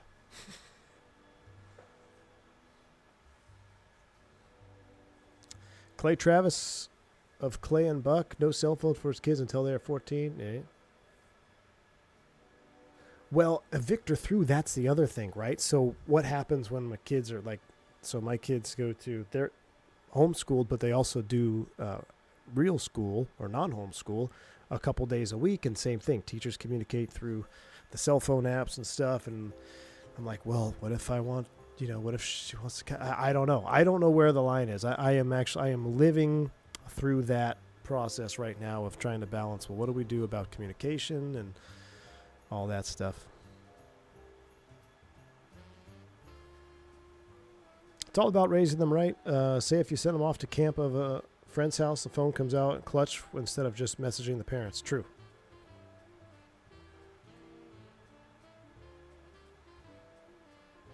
I think my first mobile when I was 13, old Nokia. Yeah, I think it was a Nokia phone. I think I had a Nokia too.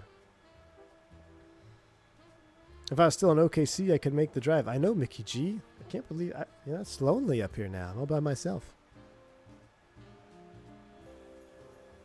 You're out there sweating it out in 85-degree humidity on Christmas Day with Twin Peaks. If you want some Doomer content, go read the post from the teacher subreddit. No, I won't do that. Reddit is pretty funny, man. I never get on Reddit, but I see the Reddit posts that you guys like screenshot and put in the Discord. Herein sends me Reddit stuff. I think it's so funny, man. That's like, it's like the dark web. Somebody sent me a post a long time ago. When I first started the channel, there was like a Reddit thread about how I'm not a real pilot, and they were like trying to see if I was a real pilot or not. I started reading it. I got a kick out of it. I almost wanted to make an account just to like start feeding the argument, you know, because that's something I would do. Get them one of those crappy prepaid phones from Walmart. It's just a phone. True, Matthew F. True.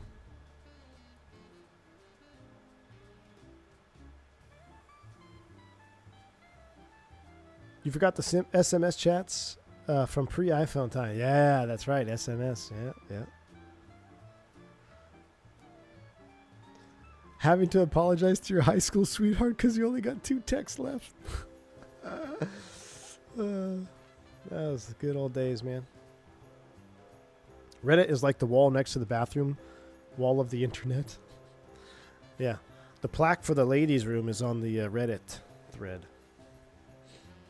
Or what? Yeah, the plaque for the alternates is on the Reddit thread. It was in Reddit. My girlfriend got me a handheld smoker as a gift. What is that? It's mostly for cocktails. Oh, yeah. Yes. Yeah, Aaron, you got to try that out, man. I've seen those. Yeah, when I used to be heavy into the bourbon, I was thinking about getting one of those.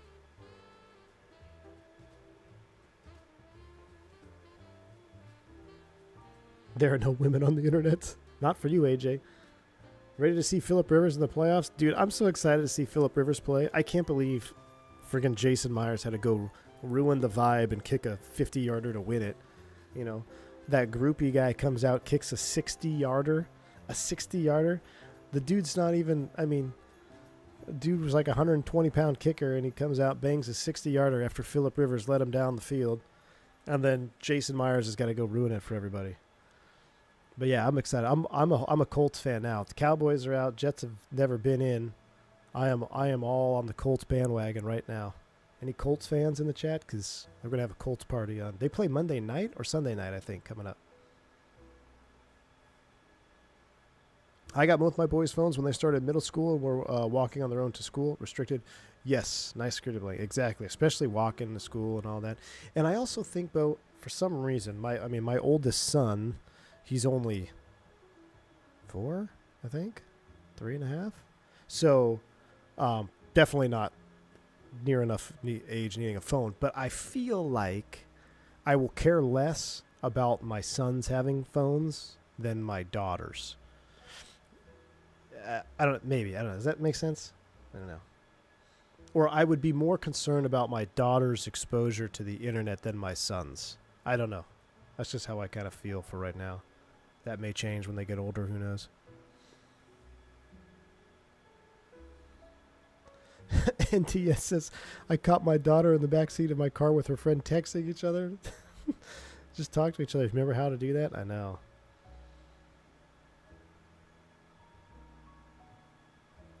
Confirm the Colts will somehow not get a spot on the playoffs. Well, Gus, same division as your Broncos, right? It's going to be interesting.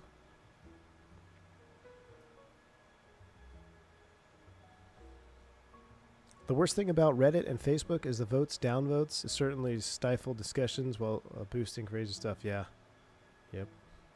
BlackBerry fanboy. I had a girlfriend that had a BlackBerry. Friend in high school would text without looking at the phone in flip phone days. Oh, dude, that was me. We'd just sit in class staring straight forward, typing away. That's what I was saying. So when we flew the Starship earlier, we were using the T9 texting for the flight plan, because that's how the Starship... That's how you enter the flight plan on the Starship, is T9 texting. So it's like ABC is number 1, DEF is number 2. So you have to hit 1 and then hit the letter key 1, 2, 3 to get to C. But I used to T9. I mean, I could T9 text better than I can text with my iPhone right now. Like I had that down. I mean, yeah, I could open up my Razr, my Motorola Razr. I could open it up. I knew which buttons to press to get to messages, and then just start. So I could have a conversation pretty much without looking at the phone. In Brazil, we got a thing up to 2010. The first 3 seconds of a call, the cell operators couldn't charge if it was mobile to mobile. Huh. You can say a lot in 3 seconds. Then around 2010, they stopped limiting phones to minutes, but reduced the SMS. Yep. Jeremy Harvey, what's up, man? You need to also think about the danger of kids' explicit media access. Yes, I know, man. It is. And now we got AI. Maybe I'm pessimistic, but I think humanity. We were talking about. This got really deep here on this flight in Argentina. We're talking about how aviation peaked in the 90s. I think humanity peaked in 2015.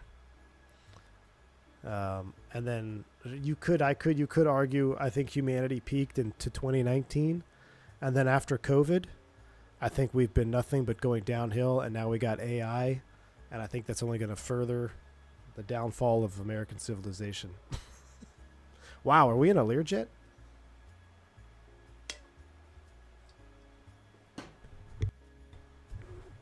Where's that Fly Somewhere Learjet, man?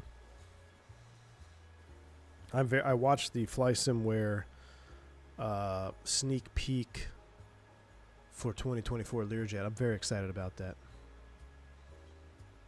Humanity peaked after the first text, then descended after TikTok. This is Flight Level 410 talk, man. This is crazy.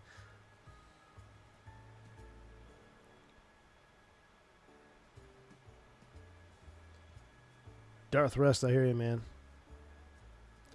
At least 16 for the first smartphone. I agree, man.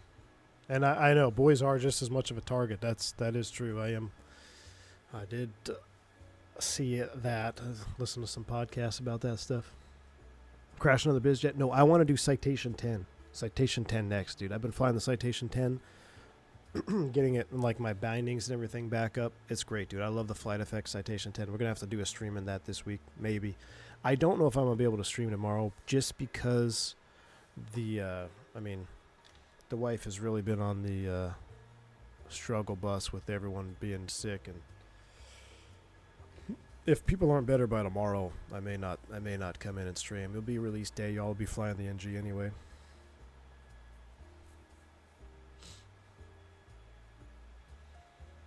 Will there be all AI will be the downfall of society? I got accused of cheating on a paper using AI that I didn't do, and it was a whole ordeal to get it resolved. Wow.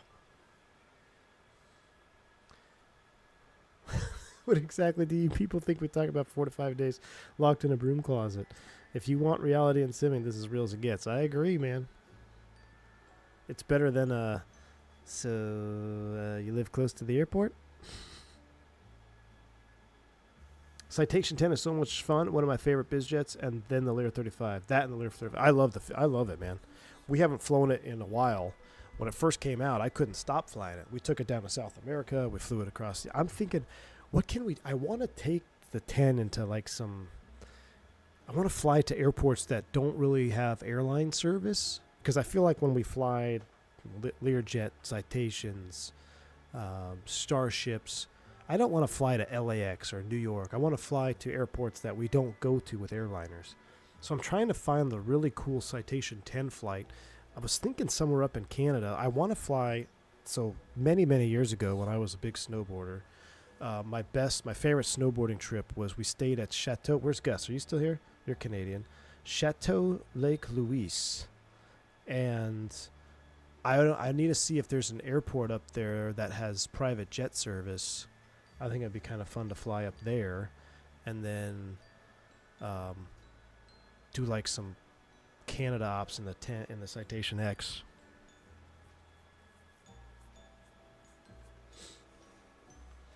So Aspen and Eagle are great, but we've done those so many times, man. Mammoth Lakes is beautiful. So Iglufu, we did Mammoth Lakes a lot during career mode, which brings me to my next topic. We got to talk about career mode here in a minute. Sam says, don't hate on me with my "so what part of town do you live in" conversation. It eventually leads to better conversations. That's true, Sam. Sam, maybe one day you and I will be flying together, man. How cool would that be?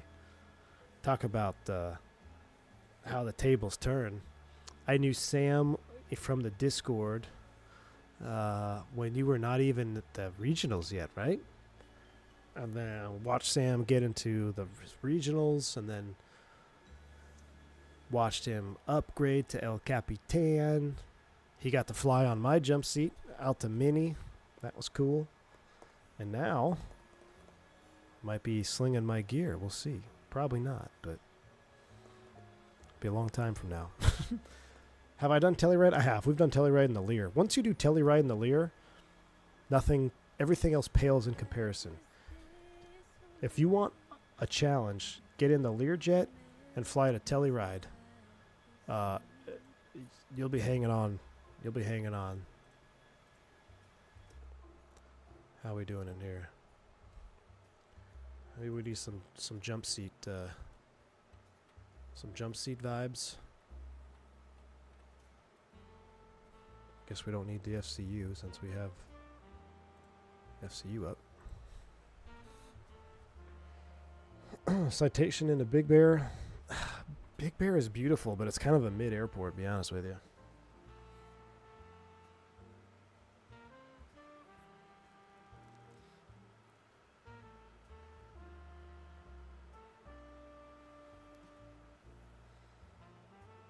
Casper to Aspen? Where's Casper? Entire Banff and Jasper National Parks are insane. Yeah, is there any scenery up there for the sim? That's what I should be looking at. Kelowna, Canada is pretty fun. Kelowna?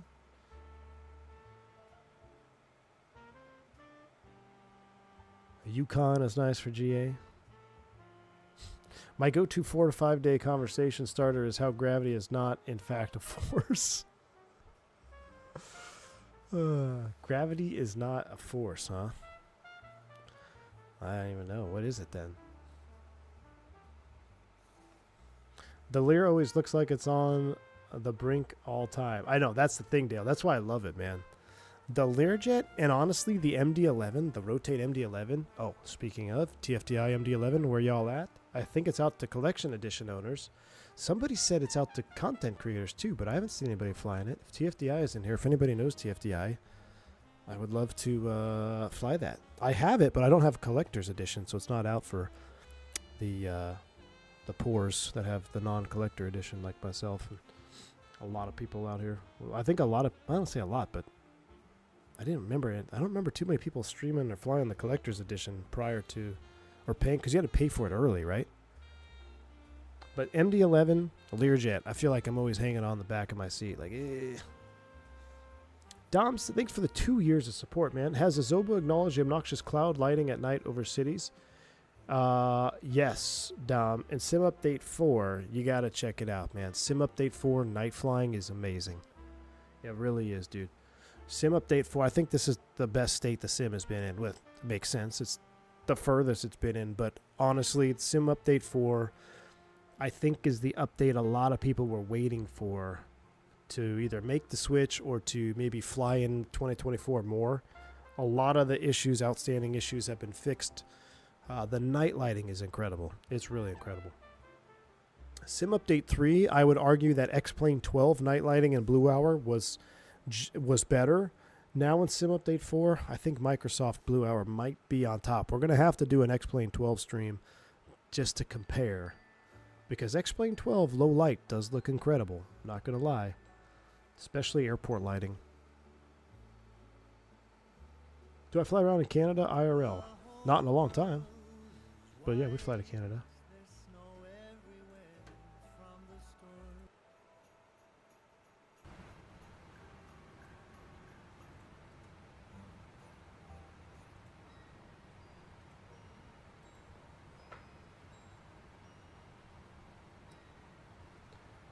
$120 miles out. Oh, we do need to mess with our approach. Do we want to do the RNAV X-ray? I think we're going to have to... Ah, look, we got Route 2 in here. Love it. I think we're going to do the RNAV Zulu 27.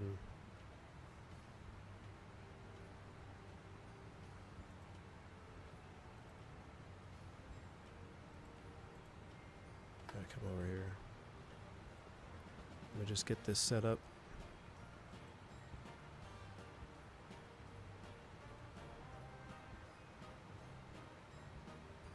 That starts from the other side. RNP Yankee. RNP Yankee. RNAV Yankee? Where? I don't have RNP Yankee. Uh-oh. I have RNP Zulu. RNP X-ray.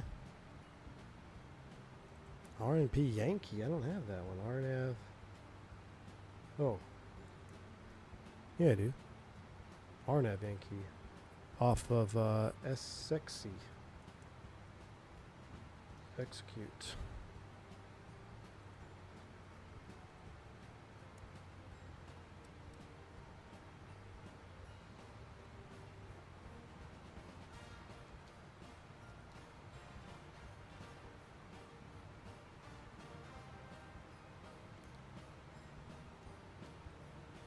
Let's go sexy a 4-ball.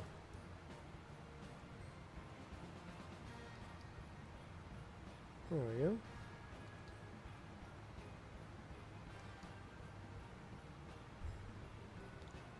We'll deal with that a little bit later too.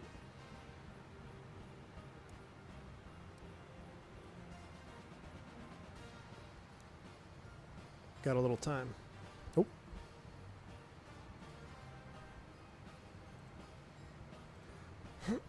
Catch back up here as heads down. Kelowna. Kelowna.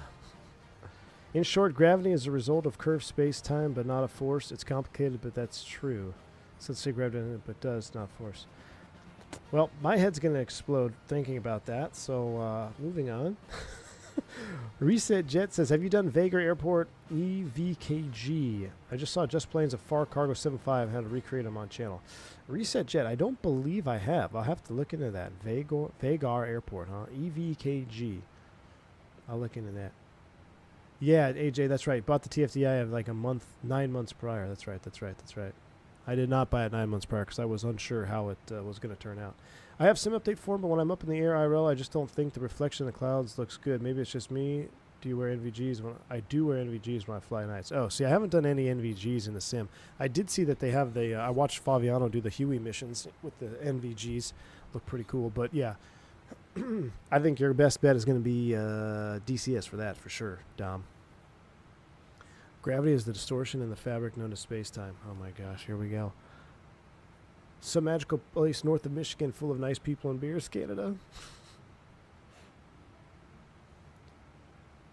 Canadian is back flying the 1900D in northern Quebec and Ontario. Is he really? Nice. 357, Commodoro Rivadavia radar. Expect Royal 4, runway 27.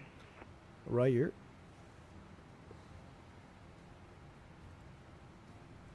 Used to snowboard. I went skiing for the first time ever a couple weeks ago. I can add that to my conversation list. There you go. Yeah, man. I used to snowboard every year. We'd go somewhere different.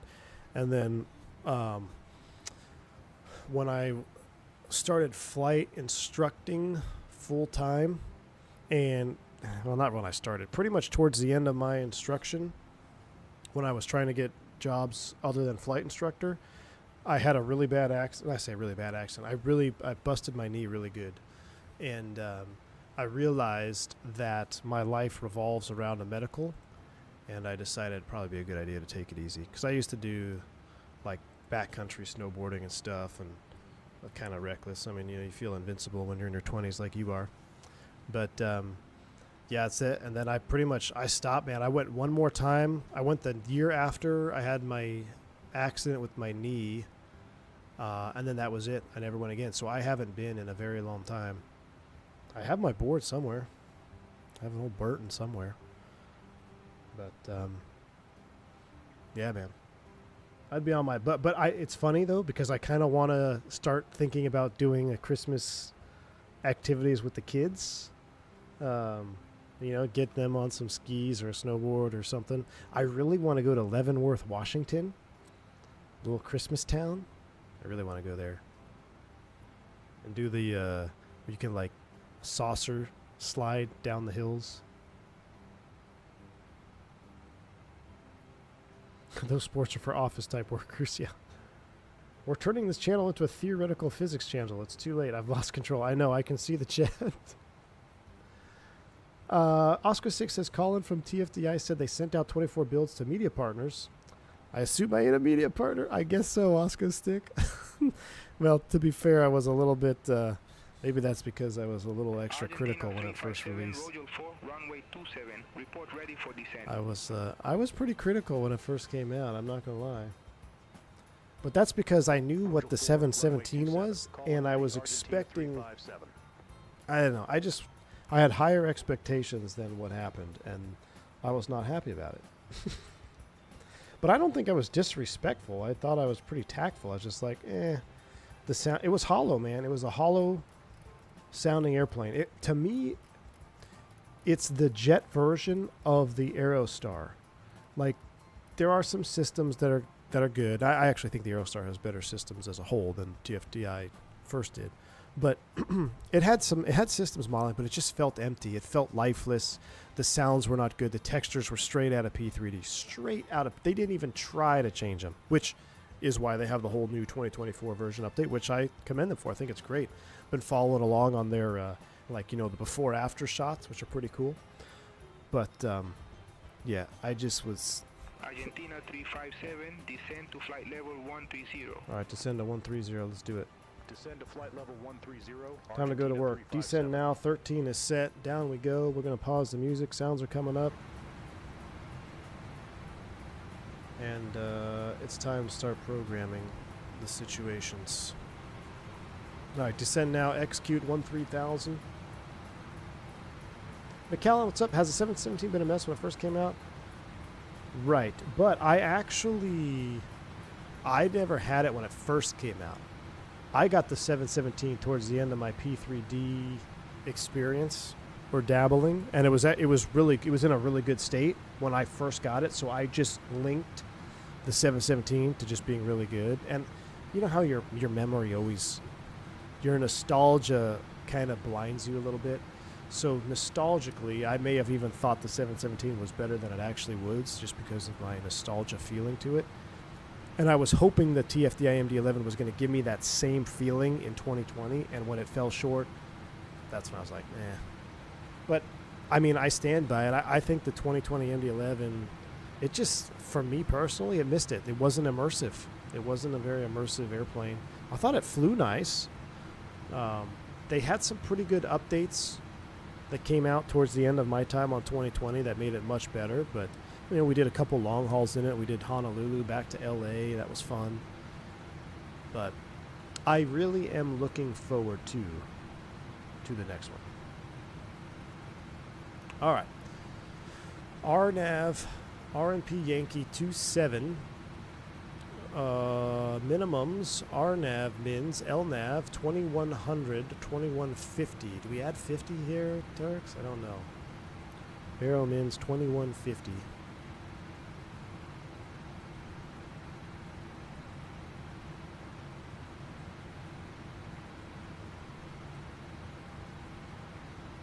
Windwing EFIS, where are you at? I need that Windwing EFIS. All right, 2150 on the Barrow is set. Come down here and knit ref. We'll do flaps 30, 144. I know the wind is going to be howling. Let's go ahead and take a look at the wind, actually. Let's go back to the home page. Arrival 290 at 26, gust 36. Woof. All right. So we're going to have a crosswind. A little bit of a crosswind. The star.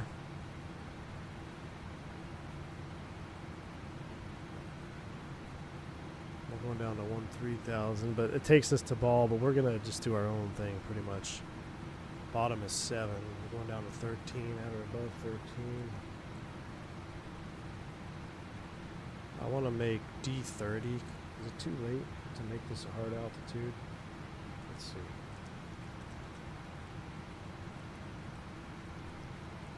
Is that going to put us high?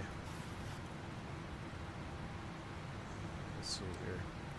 All right, FMC speed, VNAV path, a net ref, 3144. The final approach course is 271. PMDG does not work in career mode, at least yet.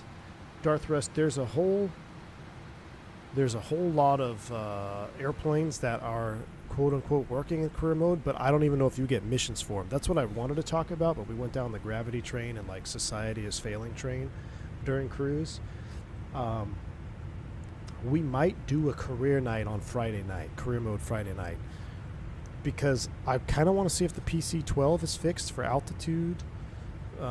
The Cessna 404 Titan is available for purchase and you can do missions for it. Thing is, I don't know if I want to fly 600 miles in a 404 Titan. That's going to take a long time. But BS Logistics, we may have to resurrect BS Logistics. Can I get some Alpha 7 Zulus in chat? If you know, you know.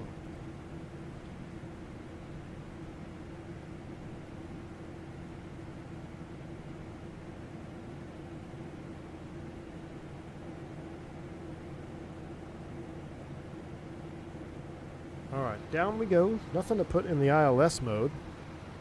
There's our VNAV capture. We're going to do our landing assessment.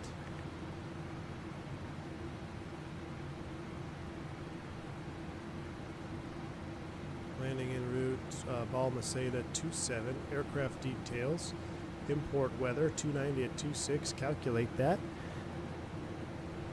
5674, that's auto brakes 3, auto brakes 2.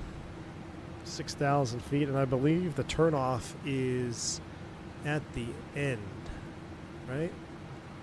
Oh, there is one at Bravo. Alright, we'll do auto brakes 3. Auto brakes 3, so we can probably make that Bravo turn off there. Nothing to hard tune back here in the ILS nav, so that's fine. HUD, not required. We'll just do it manual, trip with normal landing. I'm going to throw the flight path vector up because I'm an Airbus pilot. And PA, kiss them goodbye for me, Turks, if you will. Landing elevation, 1700 is set. Engine anti-ice not required. I think we're doing good. Down we go.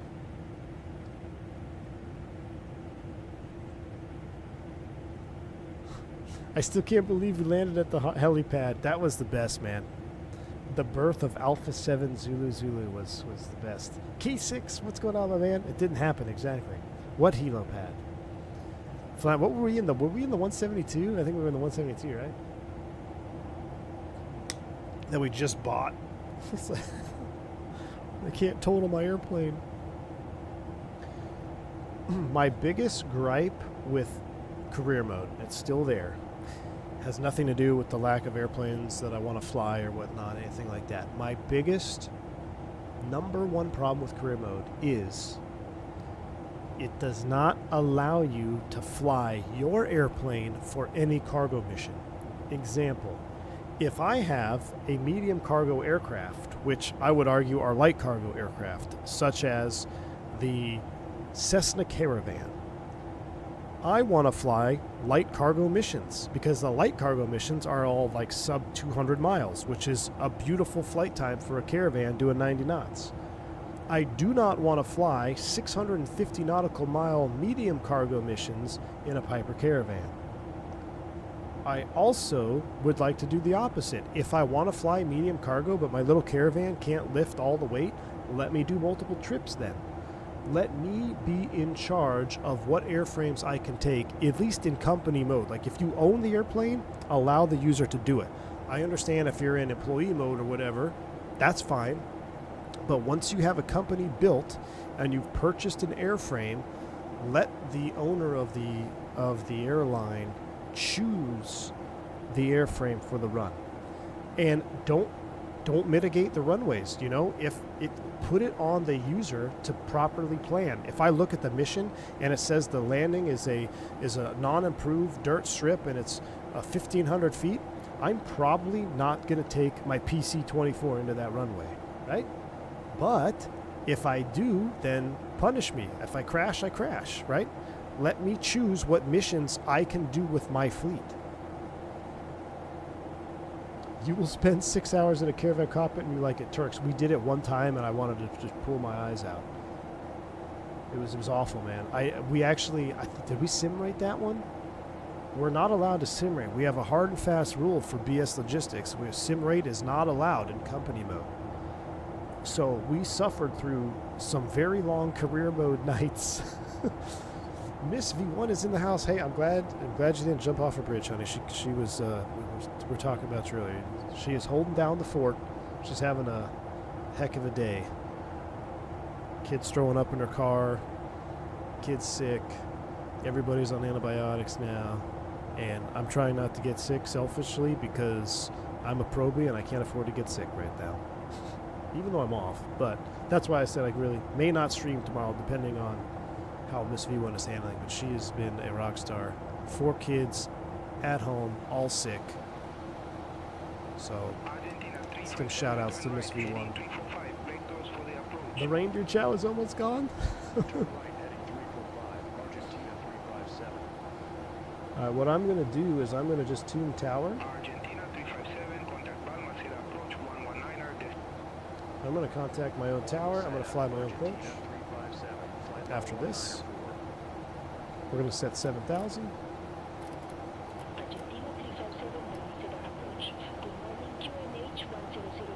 Wow, she said good morning.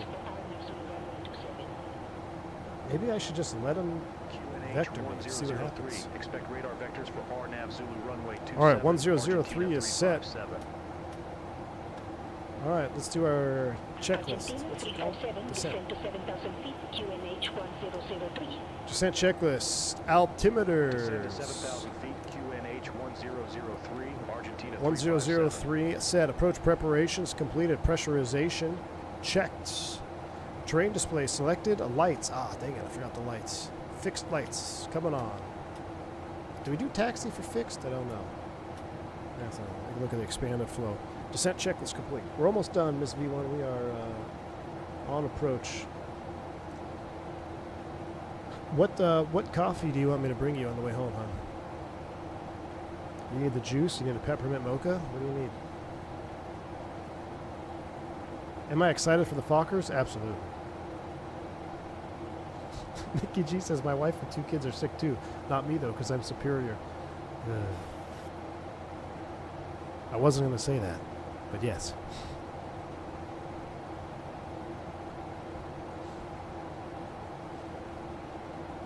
We all know what you on antibiotics is like. That is true.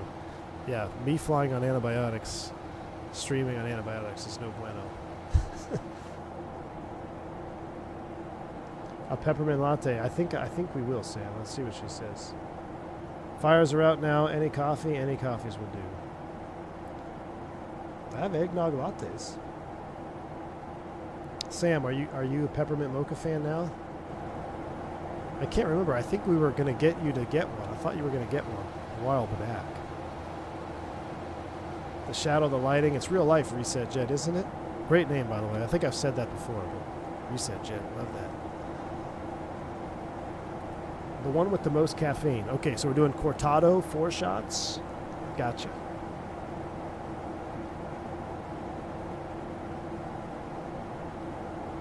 How was Miss V1 handling our crash earlier? I didn't tell her about a T-Tut company just because there was...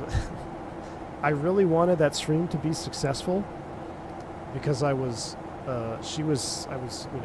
not assisting her, so I was really hoping that stream would be successful. It was a very non-successful stream. We nosedived it. I wasted about 3 hours. Could have gone to the doctor with the kiddo. I've had peppermint mochas. It was the other Starbucks drink I hadn't tried. It was the... they don't have it anymore, Sam. You missed out on it. I can't remember what it's called now. They have. I haven't done the eggnog yet myself. I have not done the eggnog latte myself.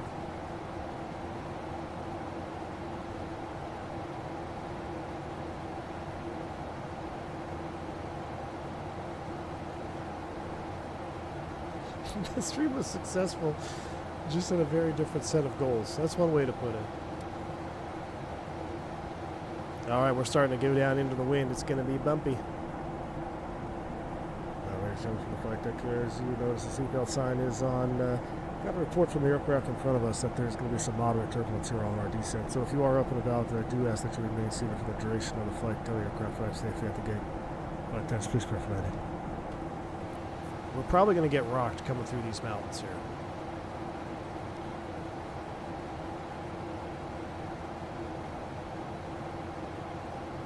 Alright, steep descent after check.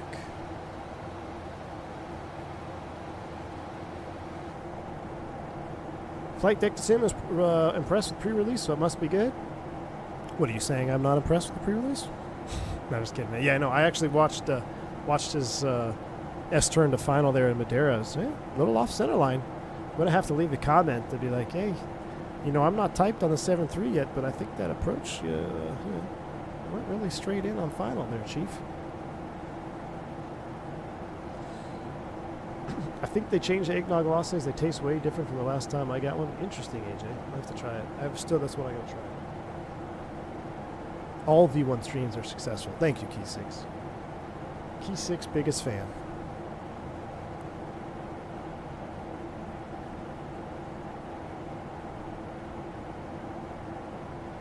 Looks like I picked the wrong week to quit sniffing glue.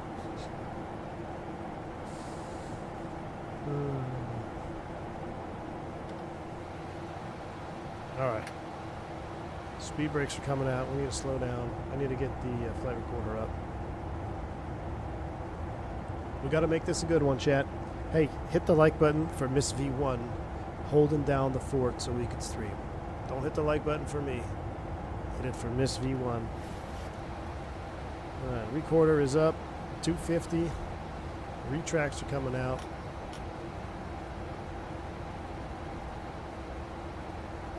There we go. Chad, I love the 7.3. I want to fly the Fenix again, but I don't want my brain to go back to Airbus mode. I haven't seen an Airbus in 2 months. Sim-wise, or well, not sim-wise, but real-world-wise. And I don't want my brain to get back to Airbus mode. But I do want to fly the Fenix. Not a loss. I'm going to come back to 210 here on the speed. Argentina 357, turn left, heading 325.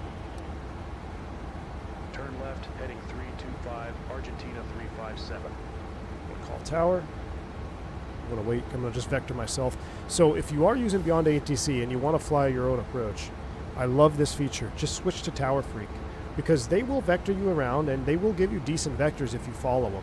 The vectors are much improved on Beyond ATC, but what I like doing more is just switching to Tower Freak and then check into Tower when you're on final, and they'll clear you to land. Now, you do have to be careful about traffic, but we're also got to slow this puppy down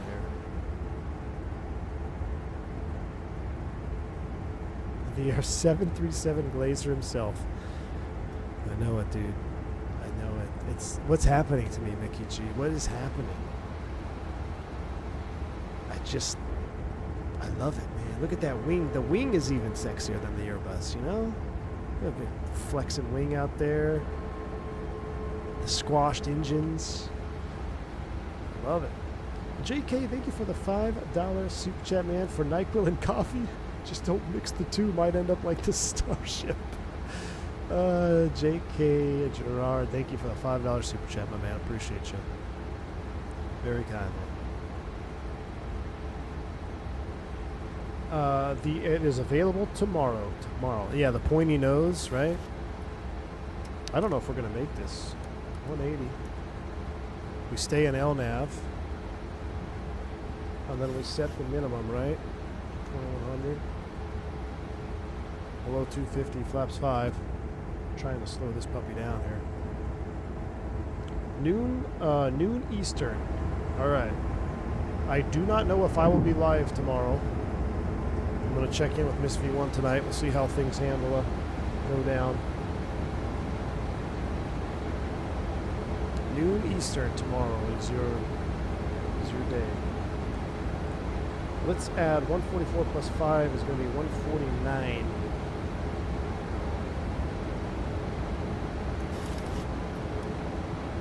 Trying to slow down. Man, once we make this turn, though, we're going to be just creeping.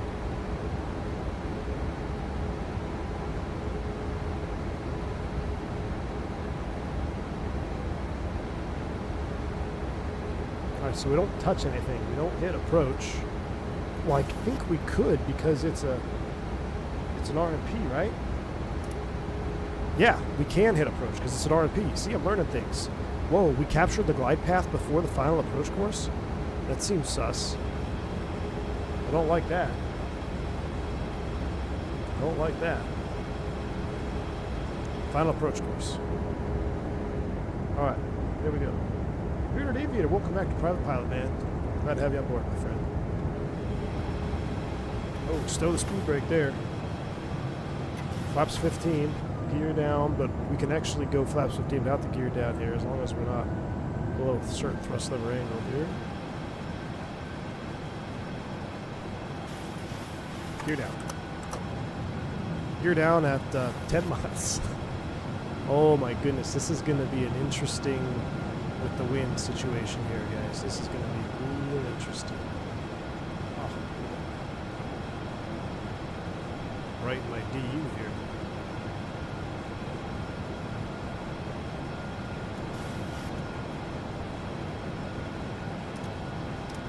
$149 is what we need.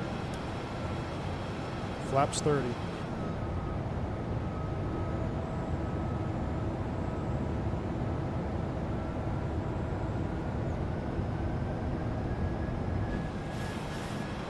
That's 40.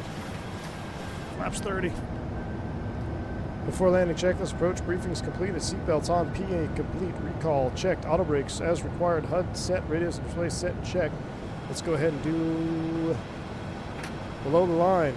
Speed brakes armed, green light, gear down, 3 green, flaps 30, green light. Let's hand fly this. We're hand flying it all the way in. Sync you, autopilot's off. Godspeed, here we go. I'm going to leave the auto throttle on because I'm scared. Although it's right down the pipe. Ground speed of 113. We are flying Cessna speeds. Look at this. Cessna speeds over the ground right now. I mean, this is what I love about force feedback. Look, my hands are crossed, autopilot's off. We're trimmed out. We are right in the trim zone, my friends. Look at that. Love it. Yeah, I meant flaps 30, Aaron. I didn't want it to go to 40. I'm trying to be a professional 7.3 pilot like you, so I don't want to do 40 anymore.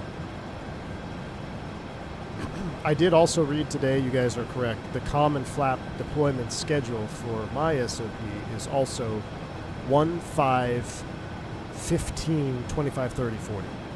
So my few times where I was creeping flaps 10 in there, not prohibited, but not, we're going to add a few more knots. We'll go 150. Not prohibited, but not standard.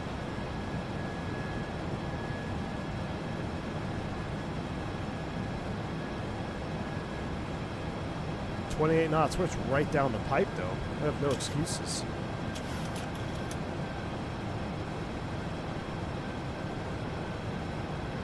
Nope. For us, Aaron, 25 is common, but 10 is not.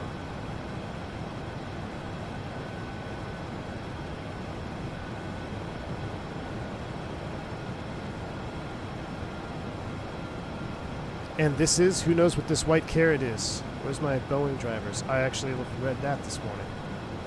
And then with this is going to be the 1,000 foot above touchdown. See the solid white line coming up here? Look at this, man. We're learning stuff. I'm so excited. That white triangle means something, though. I missed it on my quiz, so I remember what it is. Flaps 40, go home, go big or go home. I know, I do. We're going to do probably flaps 40 next stream. We'll find a short window. But the Boeing FCOM says, start switch is continuous. I'm going to change out 2 emojis. We need an 80 emoji, just a plain 80. And then we need to, I just need to have I'm going to have a black square that just says cont. So anytime someone ever says anything about engine start switches, we have to spam the chat with, or not cont, it's going to say auto.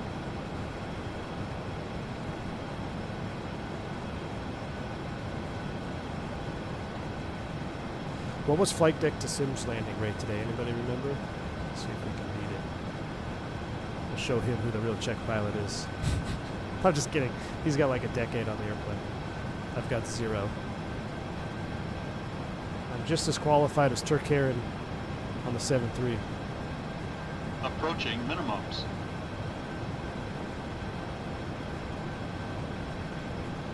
Well, this actually isn't bad with it right down the pipe like this.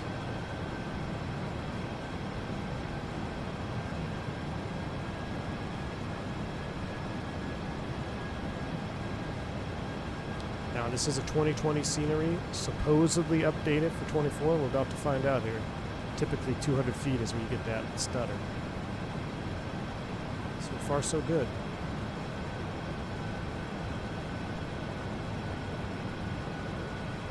$100. 50. Check. 30. Close. 20.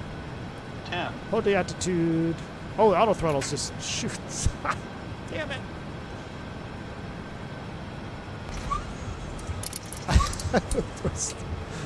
Oh, it was almost perfect. We forgot to disconnect the auto throttle. And I don't have override selected. That's all right. That's all right. We're still in the touchdown zone.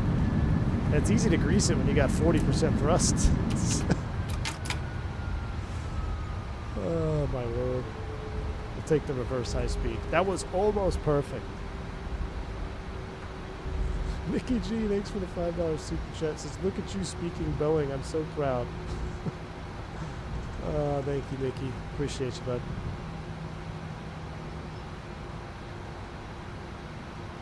Hot take, V1 lands a 7.3 better than the Airbus. All right, let's do our after landing flow. So, spoilers, trim, 5 units, auto brakes off, flight directors off. I'm going to zero this out. Boom, boom, up to the overhead. We're going to go steady. We'll just stop here so we're not taxiing over everything. Taxi light, we'll get the APU cooking. Engine analysis off, we're looking good there. Alright. I forgot to call tower, that's fine. Clean it up.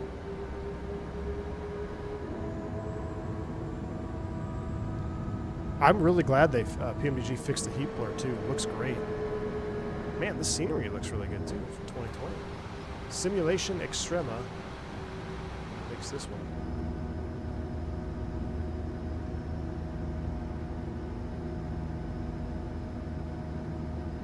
Today he's speaking Boeing. Tomorrow he'll admit that PT6s have 2 peaks. No, they plateau. We'll take you back to geology class, Mickey G. There's a plateau and a peak. And what you showed me is a plateau.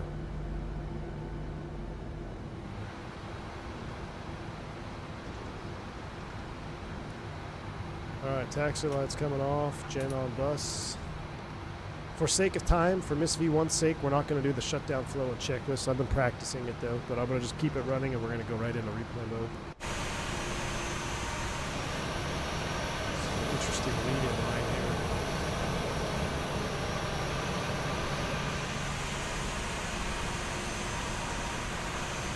Yeah, that was a terrible parking job, but you know what? It's a captain problem. If we came in on this line, we would have hit the jet bridge. Maybe. I don't know. Captain problems. Alright. Brake set. We're going to keep them running. Full screen cam. Let's take a look at our landing rate. Oh, chat. We greased it. We were legal. We greased it though. We were 100% legal with a greaser. This is our best one yet. 81 feet per minute. If you don't believe me, it's on the vertical stream right there. 81 feet per minute. And the flights, we have that locked in. Beautiful. All right, replay time. Jacobs, thanks for the 27 months of support. Appreciate you. Happy holidays right back at you, man.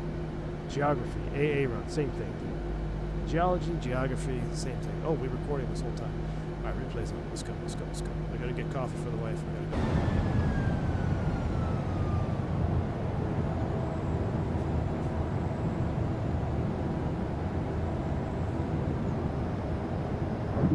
You found a bug and didn't even notice.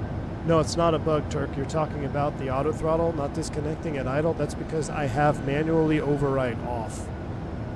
Because I like to move my throttles to idle for stream purposes so I can reach some of my other knobs here and you guys aren't staring at the Blackbird levers. So the real jet, or if I turn that option on, it would disconnect. But I have that so it's off. So it does not disconnect the auto throttle. I have force override off.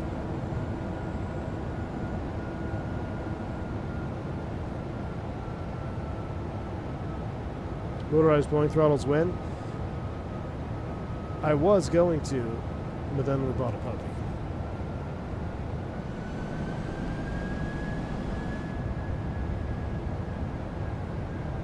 Shouldn't you have kept VREF plus half the headwind with the VREF plus 15? No. Nope. Nope. What we did was perfectly compliant with our SOP.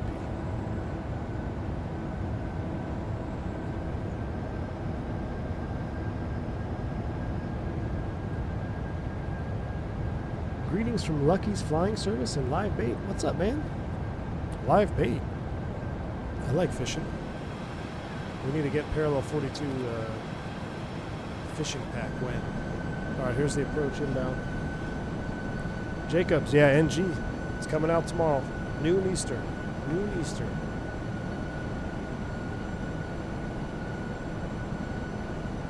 You're also going to need a... But the FCOM says, yeah, instead of in-op emoji, let's see. Actually, instead of ATP, we'll probably change that one to FCOM. And we still have all the X-Plane emojis. Probably get rid of those. I'm almost thinking, do we get rid of the yoga emoji? That was our first emoji. We can't. But that was Airbus, man. The yoga was totally Airbus. We can't get rid of the airplane yoga emoji, right? You know what we can get rid of? Is we can get rid of the cloud emoji. Because Sim Update 4, nothing is stuck in the cloud anymore.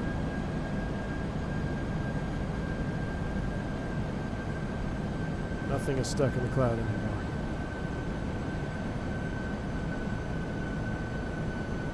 All right, Dale, we won't remove it. That's our first emoji.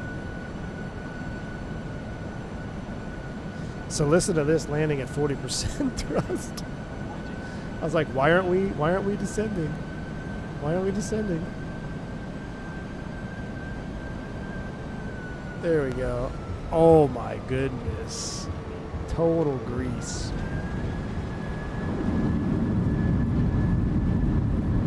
Oh yeah, it could be for when the stream gets worked or true. That was a grease.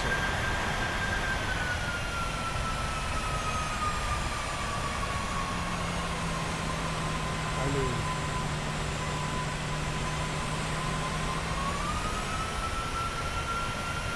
it would have been perfect. Oh my. Maybe that's the technique. Leave the thrust in a little longer.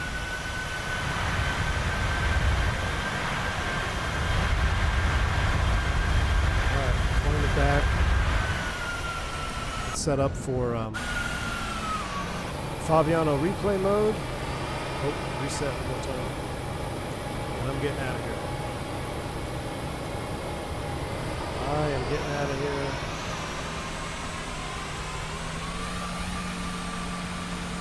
Let's change the time of day because it looks pretty mid out here.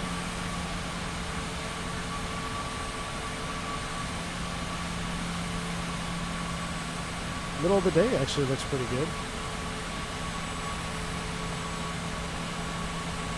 There we go.